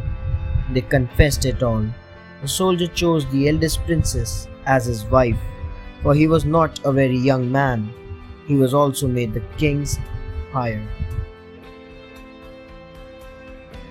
Evan and the Firebird. Once there lived a mighty Tsar named Vasily, who had a magnificent orchard, of which he was very proud. But every night a firebird came to his favorite apple tree and stole away golden apples. Feeling upset, he called his 3 sons to help. The Tsar said, "Whoever catches this firebird, I will give him half of my kingdom now, and the other half when I die." The eldest son guarded the apple tree the first night, but he fell asleep, and the firebird stole many apples. The next night, the second son watched the apple tree, but he too fell asleep, and the firebird flew away with more apples. Finally, Ivan, the youngest son, guarded the tree on the third night. Suddenly, the orchard lit up, and the firebird made its entry. Ivan grabbed it by its tail. The bird sneaked out, and Ivan was left just with a bright red laid tail feather. The firebird never returned, but the Tsar sent his sons to catch the bird. Ivan and the Grey Wolf. The 2 elder brothers went together for the search. They reached a stone on which was written, "Whoever goes straight would be hungry and cold. Whoever goes right would live, but his horse would die. And whoever goes left would die, but his horse would live." They did not know which way to go, and so took up an idle life. Finally, Ivan went in search and took the right road. A grey wolf appeared and ravaged his horse. Ivan started walking until he was exhausted. The grey wolf appeared again and offered to help Ivan. Ivan told the wolf about the firebird. The wolf carried him to the garden where the firebird sat in a golden cage, but the wolf warned him to take the bird without touching the cage. Ivan took the bird, but thought where he would keep the bird without a cage. As soon as he touched the cage, alarms rang, and the guards caught him. The first king said he could spare Ivan, now only if he presented the king with the horse with the golden mane. Elena and the Grey Wolf. Ivan told the wolf everything and was sorry that he did not obey the wolf's instructions. The wolf carried him to the stable where he could get the horse. But the wolf warned him not to touch the golden Riddle, hanging on the wall. Even took the horse out. All of a sudden, he saw the golden riddle and touched it.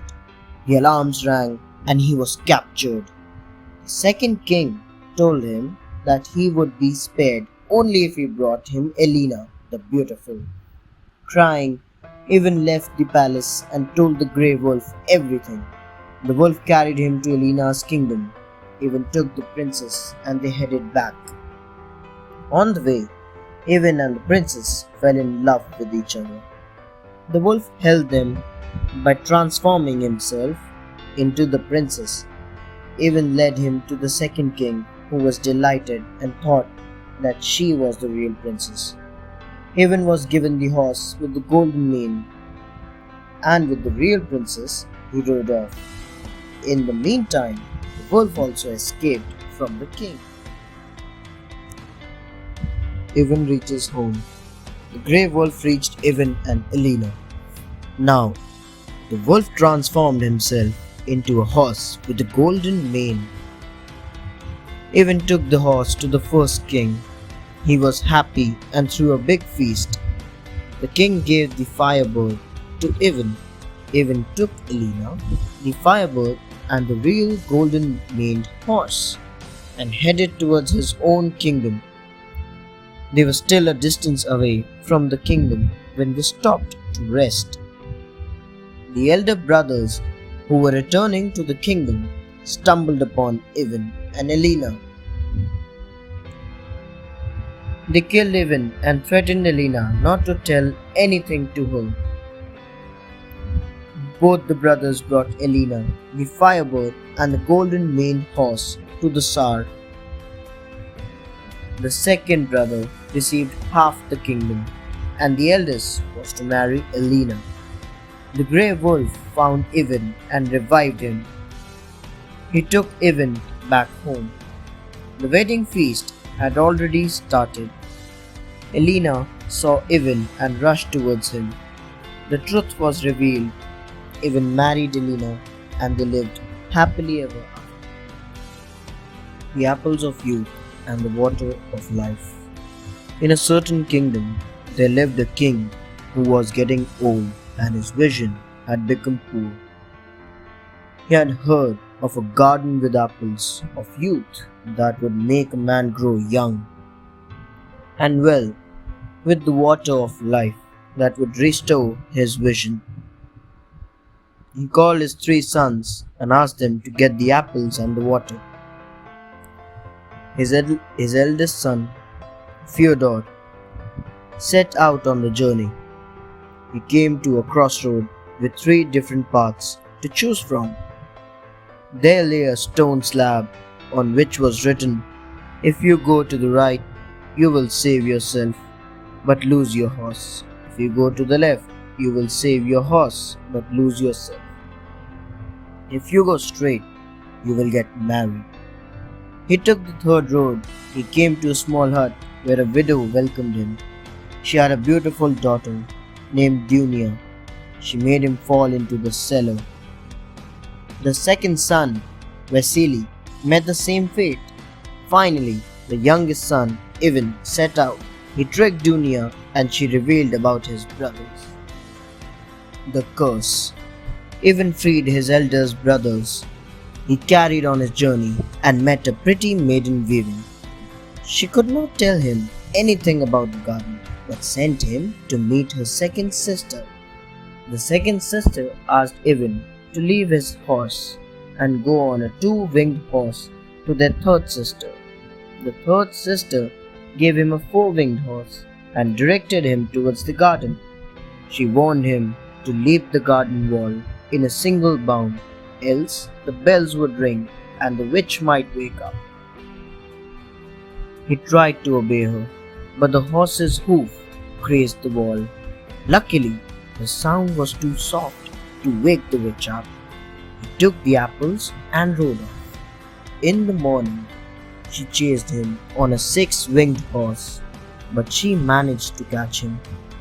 When he was near his own land and was not afraid of her, she cursed him. Ivan found his brothers and slept by them. but his brothers stole the apples and threw him over a cliff. The dragon is killed. Even fell into a dark kingdom. There, a dragon demanded a beautiful lady every year, and this year the lot had fallen on the princess of the kingdom. Even the knight said to the king, "I will save her, but promise me that you will do what I say." The king promised not only that, but also to marry him to the princess. The king and the bold knight went to the place where the dragon was supposed to come.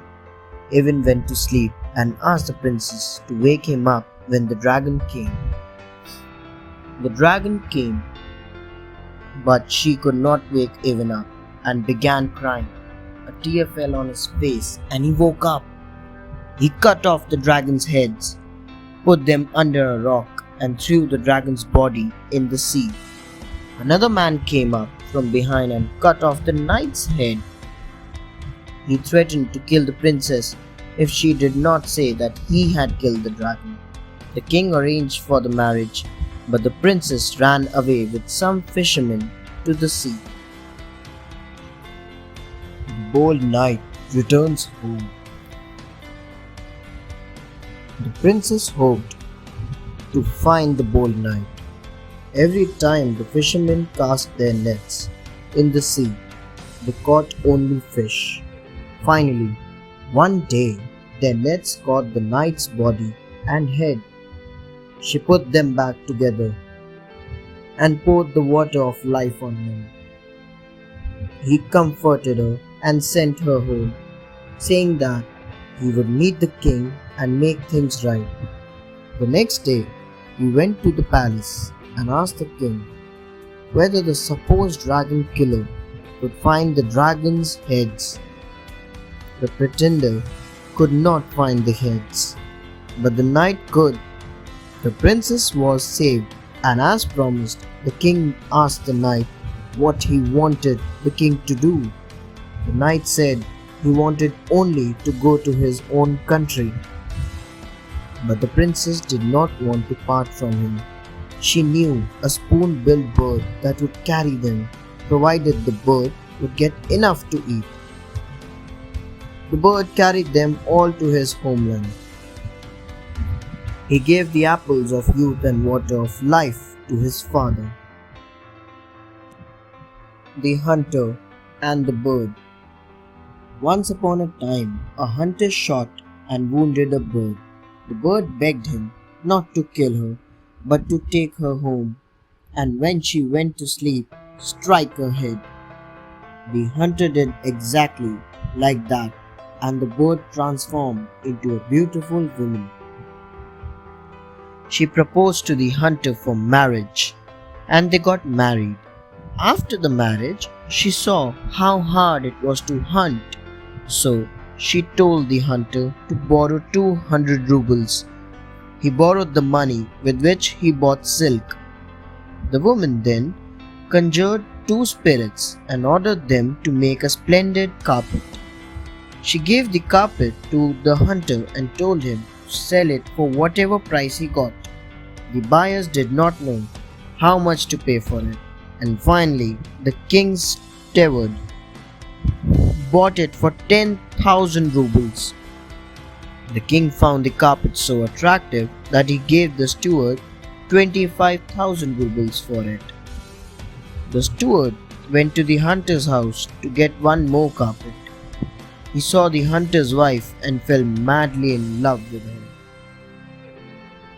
"Go, I know not whither, and fetch, I know not what."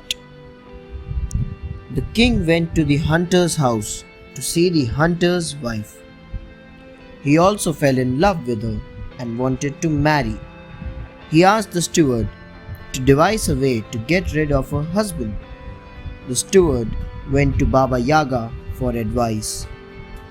Baba Yaga advised to send the hunter to the sea in a dilapidated ship with a bad crew to catch the stag with golden horns. When the hunter got to know about it, he told his wife, She conjured up the stag and asked the hunter to take it on the ship, sail out for 5 days, and then return. The king was angry with the steward. The steward again went to Baba Yaga. This time, the steward asked the king to send the hunter to go I know not whither and bring back I know not what. The wife's conjured spirits could not help her.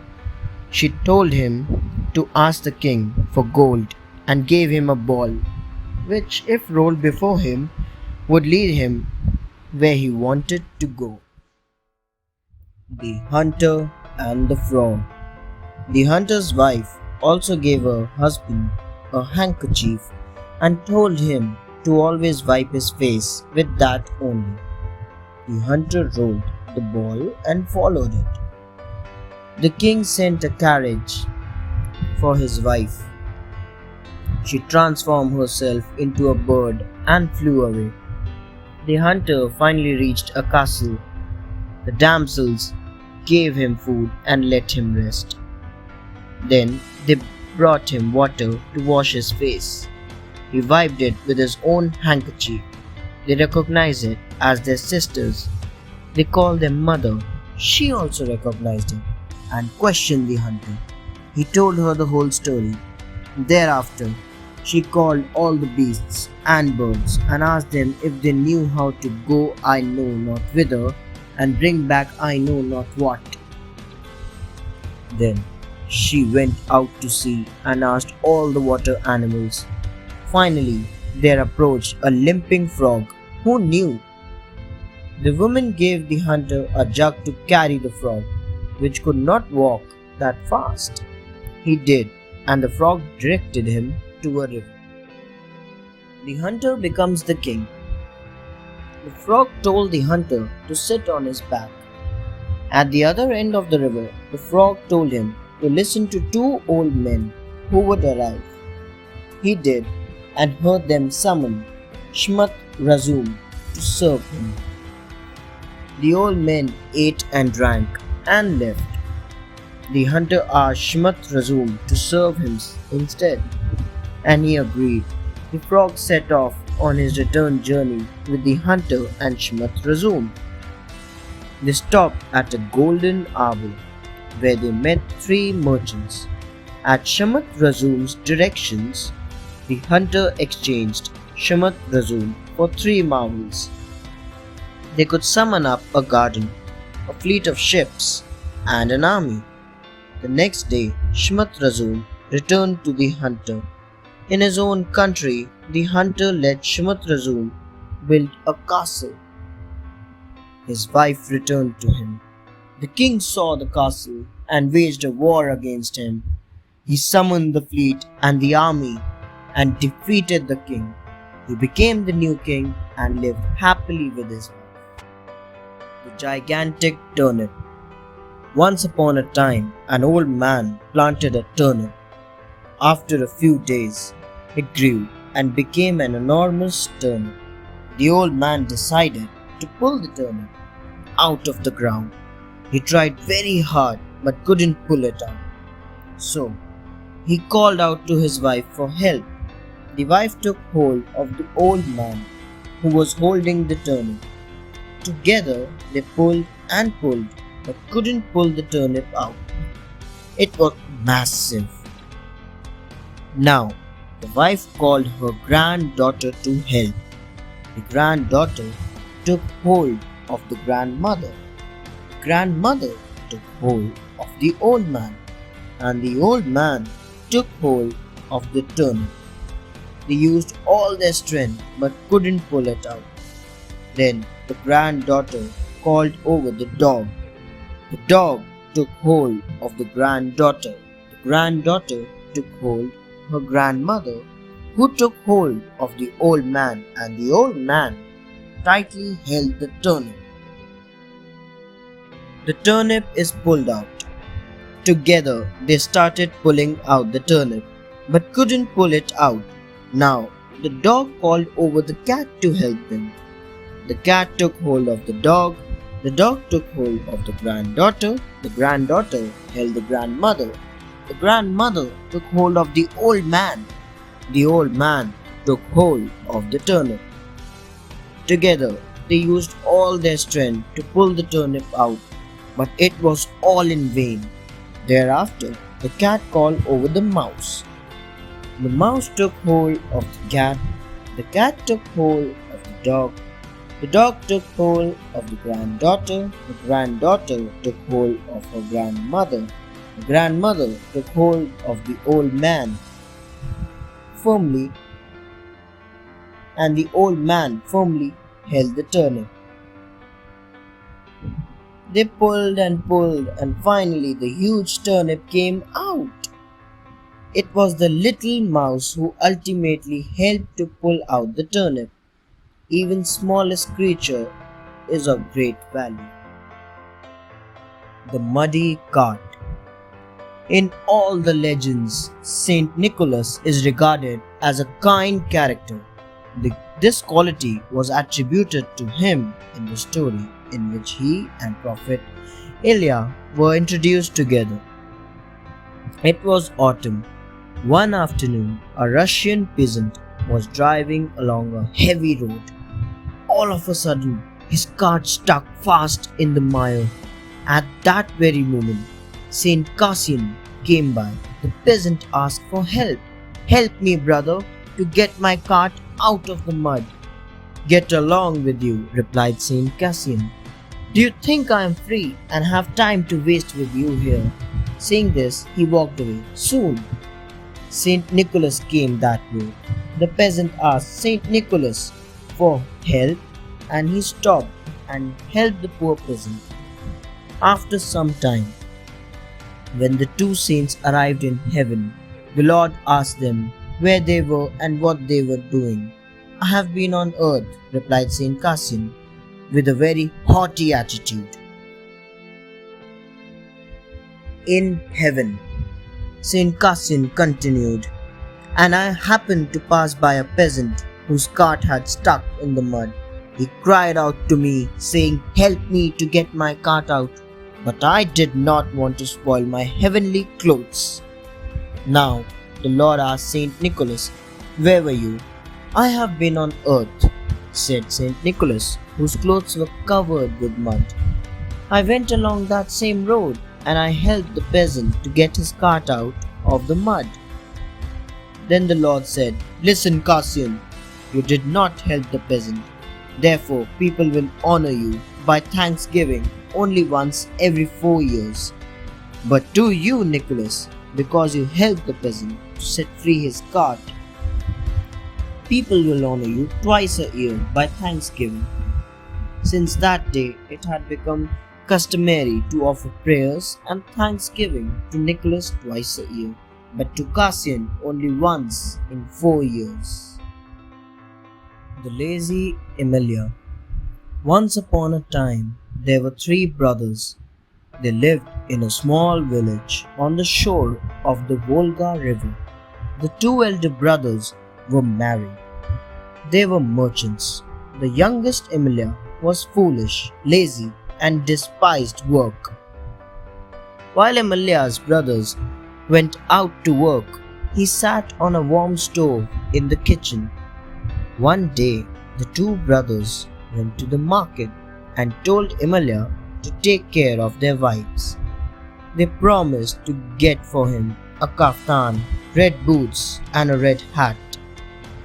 One winter morning, Emilia's sister-in-law asked him to get water from the river, but he shrieked from the top of the stove, "That's not my job." She persuaded him and promised him a new red jacket and a new red hat. He jumped off the stove and went down to the frozen river. Emilia reached the river and started grumbling about his problems. He broke the ice to fill his buckets. At the Pikes behest, as he was filling water in the buckets, he realized that he had caught a fish, a large pike. "This will make a great fish dish," thought Emilia. All of a sudden, the pike said to him in a human voice, Set me free, Emilia. I will grant you anything you wish. You will never have to work. All you need to do is to say, at the Pike's behest and at my request. Remember these words and say them when you need anything again in the future. This was a great offer for lazy Emilia. Emilia put the pike back in the water and said, at the Pike's behest and at my request, dear Buckets, go home yourself. As soon as he said these words, Buckets started moving towards his house. Soon, the Tsar came to know about Emilia and ordered him to appear at the palace. Emilia and the princess. Emilia, being foolish and lazy, used the Pike's command and ordered his stove to take him to the palace. Riding on the stove, Emilia appeared at the courtyard of the palace. Everybody watched him. Among the spectators was also the Tsar's daughter. When Emilia saw her, he fell in love with her and said, at the Pike's behest and at my request, I want this beautiful girl to fall in love with me. And then he ordered the stove to take him back home. Now, the Tsar's daughter longed for Emilia and asked her father to let her marry him. The Tsar was angry with her daughter, but there was nothing that he could do, so he sent an officer to bring Emilia to the palace. The officer went to Emilia's house with a lot of sweets. When Emilia finished all the treats, he got tired and fell asleep. The officer then carried him to the Tsar. At the island, the officers put Emilia and the princess in a big barrel and threw them into the sea. When Emilia woke up, he found himself in the barrel with the princess. Weeping, she told him what had happened to them. Emilia said, at the Pike's behest and at my request, I want the waves to roll the barrel to the shore. The next moment they were saved and landed on a beautiful island. The princess asked Emilia to build a hut for them to live in. Emilia agreed and said loudly, at the Pike's behest and at my request, build me here the best palace in the world. Immediately, a beautiful palace with many servants appeared. They lived happily as the rulers of the island. The palace had a crystal bridge that connected it to the mainland. So that the princess might go and meet her father, Emilia made amends with everyone and lived happily. 7 Simians. Once upon a time, 2 old serfs lived together for many years without a child. In their old age, they prayed for a child. After 7 years, the prayers were answered, and the old woman gave birth to 7 sons, who were all named Simians. When they were 10 years old, their father died. Simians tilled the ground which their father left them. One day, Tsar Ador drove past and was angry to see the little boys working in the field. The Tsar sent his noblemen to ask those children who they were and why they were working so hard. The eldest Simian told the noblemen that they were orphans and they had to work to earn. Also, they were all called Simians. When the noblemen told this to the Tsar Ador, he thought to teach some professions to the children and so ordered the noblemen to bring the boys to the palace. The eldest Simian.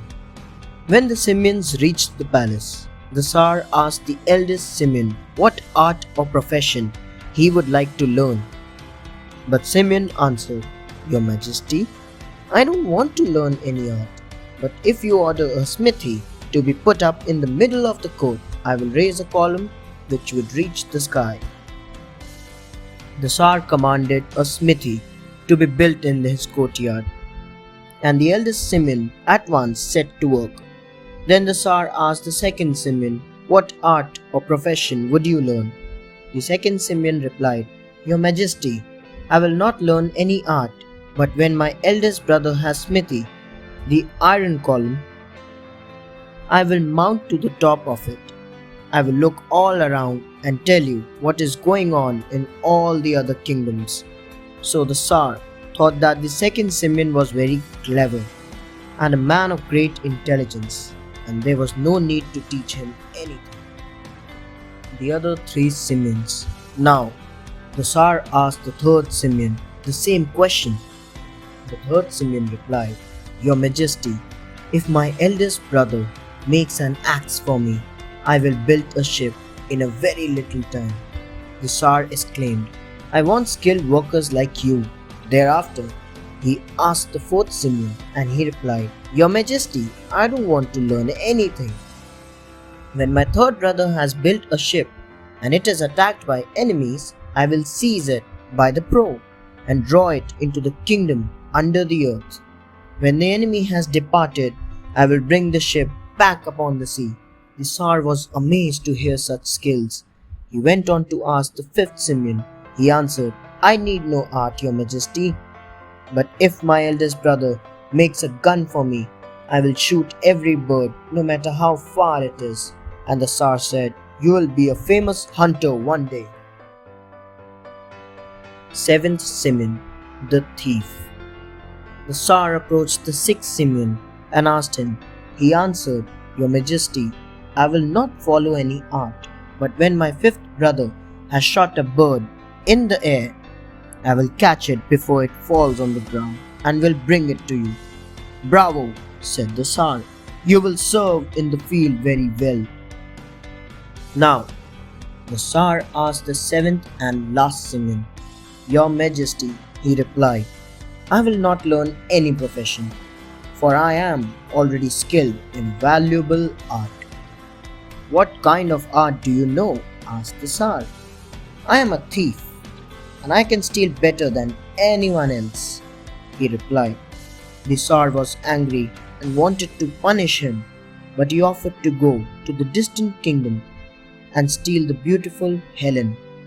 The youngest Simeon cajoled Helen into his ship and brought her across the ocean to the Tsar. The Tsar married her, and the seven Simeons were richly rewarded with gold and silver coins. They spent the rest of their lives luxuriously. The language of the birds. In a small Russian city, a merchant lived with his wife. They had a son, Vasily, who was wiser than his age. Once, when all of them were having their lunch, a nightingale, who sat in a cage over the table, started singing sadly. The merchant was angry and could not bear it. He said, If anyone would tell me what this nightingale is saying, I would give him half of my property. Vasily, who was just 6 years old, replied, The nightingale is foretelling that a time is near when you will be my servants. You will draw me water, and mother will give me the towel to wipe my face and hands. The merchant and his wife got so angry after listening to this that they immediately decided to get rid of the child. They built a little boat, put the sleeping Vasily into it, and let it sail into the open sea, much against the wish of Vasily.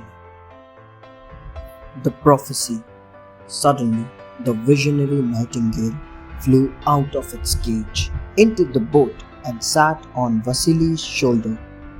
Then the boat came to the seashore.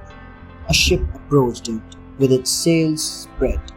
The captain of the ship saw the boy, took pity on him, and adopted him as his son. The next day, Vasily said to the captain, The nightingale foretells that a storm is about to come. It would break the masts and shatter the sails. You should go back to a place of safety. But the captain of the ship did not listen to him. At once a storm arose and the masts were shattered and the sails torn down. Misfortune had befallen. They now built new masts and new sails, and continued on their journey. Now, Vasily said, "The Nightingale sings that there are 12 pirate ships coming to meet us and they will make us prisoners." The king's decision. This time, the master of the ship trusted him and returned to the shore. After a few days, the ship arrived at the city of Kalinisk. Now, the king of Kalinisk was much tensed. For the past many years, a crow, its wife, and its child had been flying and screeching in front of the window of the palace. The servants at the palace tried a lot to drive them off from the window, but they could not. The king announced the reward for the person who would drive them away. Vasily heard this and came to the palace.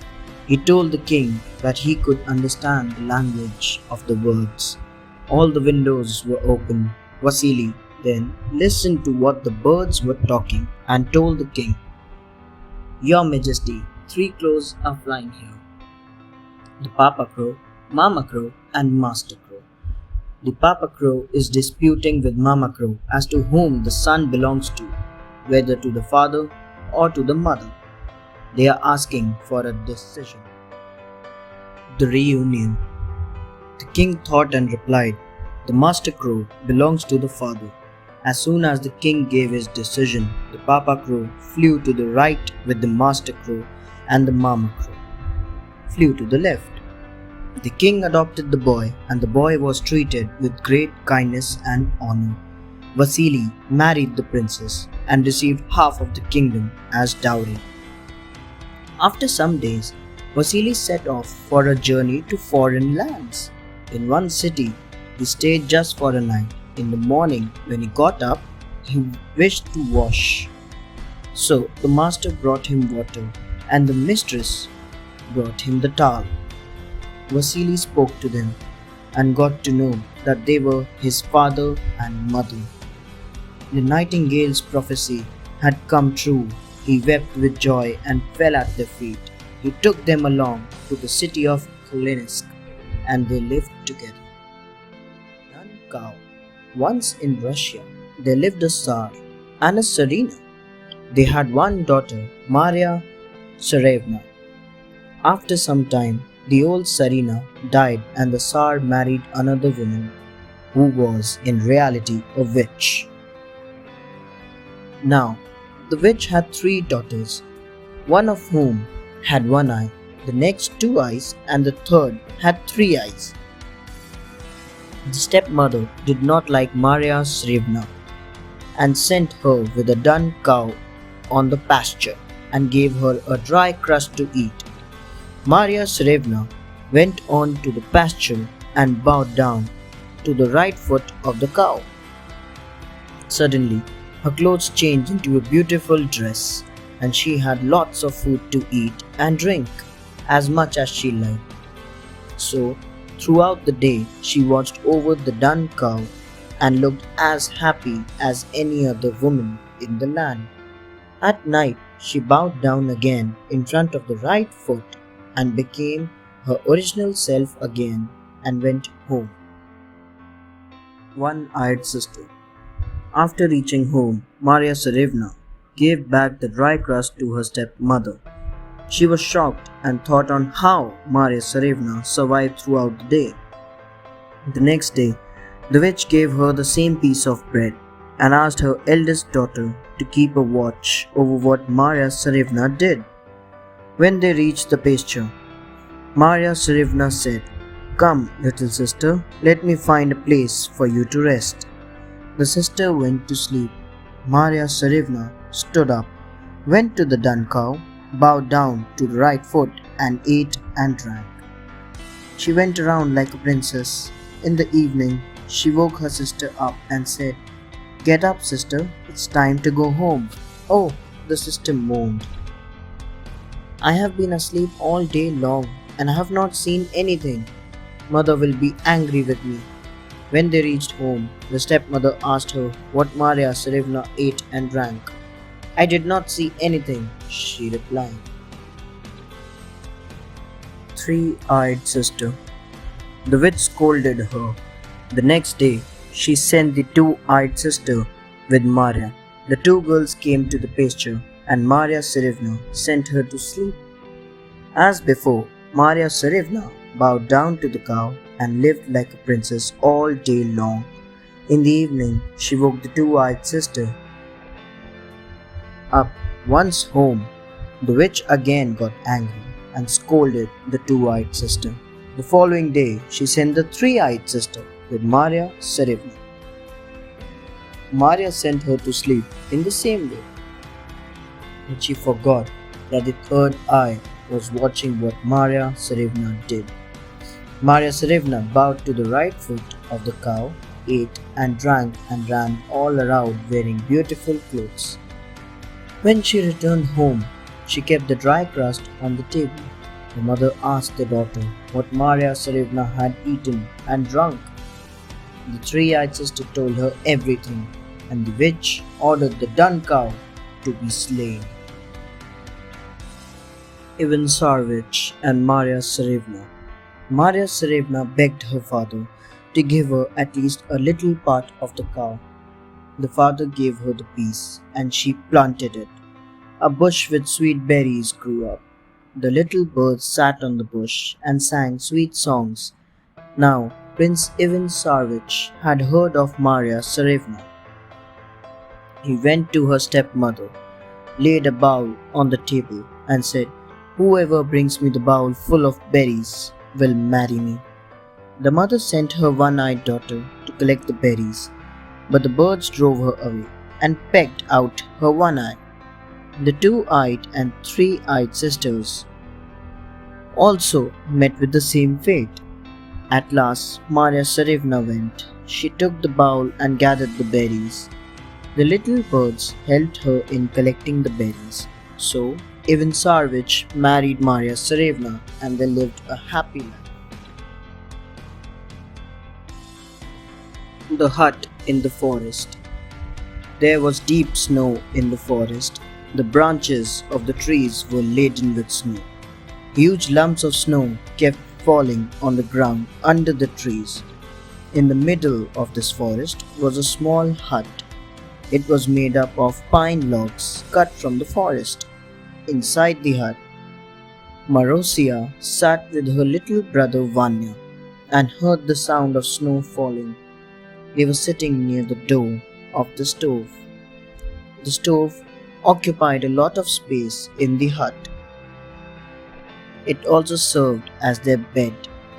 The blankets were kept on the stove in which Manya and Marozia rolled up at night and went to sleep. Marozia and Vanya lived with their grandfather, Old Peter. Apart from Old Peter, Marozia and Vanya, there were Vladimir, a big black cat, and Bayan, a tall grey wolf dog. Suddenly, they heard a rumbling of boots in the snow. It was the sound of Old Peter stamping his feet to get the snow off his boots.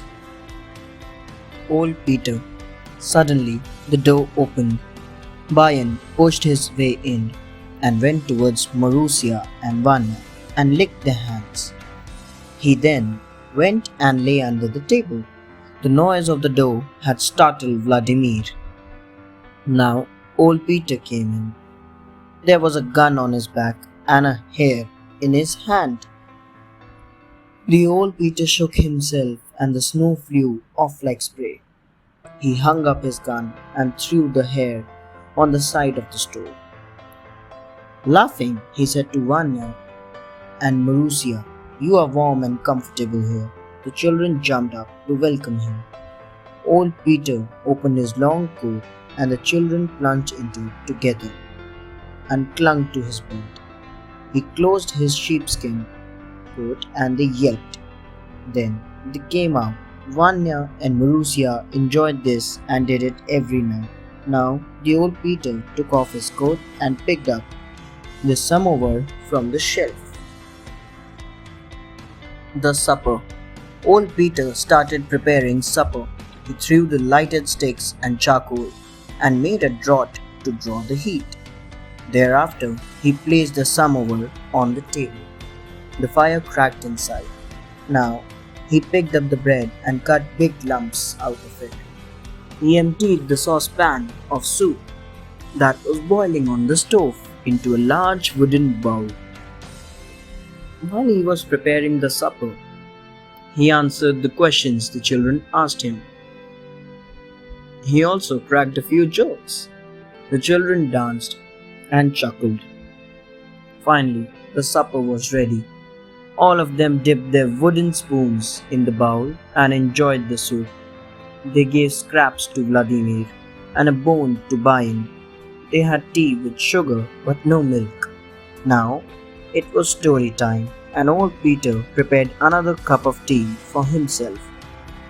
Then, he threw a log of wood into the stove and lit a short little pipe. The story time. Old Peter puffed and the smoke got in his eyes. He wiped them with the back of his hand. While Peter was busy smoking, Vania and Marussia snuggled together near the stove. They listened to the crashing of the snow and thought which story to listen today.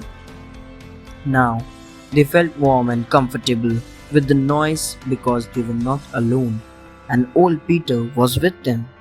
Today we want to hear a story we have never heard before, said Vanya. Well, said old Peter as he combed his great grey beard with his fingers.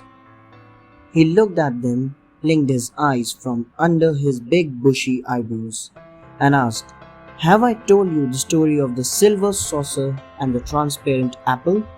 No, never, replied Vanya and Marussia. Immediately. Old Peter took a last puff and the children wriggled with excitement. He took a sip of his tea and began narrating the story.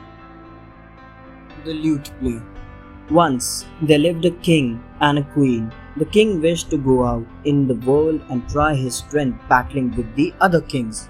So he called his ministers and ordered them to get the army ready to march towards a far-off country where a heathen king ruled who was cruel and ill-treated everyone. The king bade his wife a loving goodbye and set off with his army across the seas. Finally, he reached the country of the heathen king. He defeated anyone who came on his way. The king came to a mountain pass where a large army was waiting for him. The king was defeated and made a prisoner. He was taken to the prison where the heathen king kept all his captives. 3 years passed and the king could not send any news about his whereabouts to the queen. Finally, he found the way to send the letter. The queen receives the letter. The queen received the letter and read it. Sell all our castles and palaces, take out all the treasure and come and let me out of this terrible prison. She started crying. The queen thought for a while and at last an idea clicked her. She cut off all her beautiful long hair and dressed herself in man's clothes. She did not tell anyone anything. The queen took her lute and went to the kingdom of the heathen king. She went into the court in front of the palace and began playing her lute and singing along. The heathen king heard her sad song and was touched. He ordered that the singer be brought before him. Welcome, lute player. Where do you come from? Asked the heathen king. The queen replied that her country was far away. For years she had been wandering. The heathen king asked her to stay in his kingdom for a few days. When she wished to leave, the heathen king would give her whatever she asked for. The queen reaches home before the king. Now, the lute player started living in the palace. After a few days, the lute player came to take leave of the heathen king. As promised, the heathen king asked her what she desired as a reward. Give me one of your prisoners, the lute player replied. Come along, said the heathen king. Choose whom you will. And he took her through the prison himself. The queen chose her husband and took him with her back to their own kingdom. It was a long journey, but still the king never found out that the lute player was in reality his wife. When they reached the border, the king said, "Let me go now. I am not a common prisoner, but the king of this country. Come with me, dear, and I will reward you." "I will be at your palace when the right time comes," replied the lute player. They parted. The queen took a shortcut and reached home well before the king. Nobody knew about it. Quickly, she took off her clothes and got into her real clothes. The lute player. After an hour, the people of the kingdom were running here and there, crying, "Our king has come back." The king greeted all of them very kind-heartedly. Thereafter, the king assembled all his ministers. He asked them to judge his faithless wife, who did not come to rescue him even after reading his letter. When the king was busy with his ministers, the queen sneaked out and disguised herself. She took her lute and slipped back into the court. She sang the same sweet song in front of everyone gathered. As soon as the king heard this song, he ran out to meet the lute player. The king held his hand and took him to the palace. He presented the boy in front of everyone and said that it was this boy who released him from the prison. The lute player threw off the cloak and revealed his true self. Everyone was shocked to see the queen. The king was delighted and gave a big feast in his queen's honor. Thanks for watching. Do like, share, subscribe to Sahil Book House.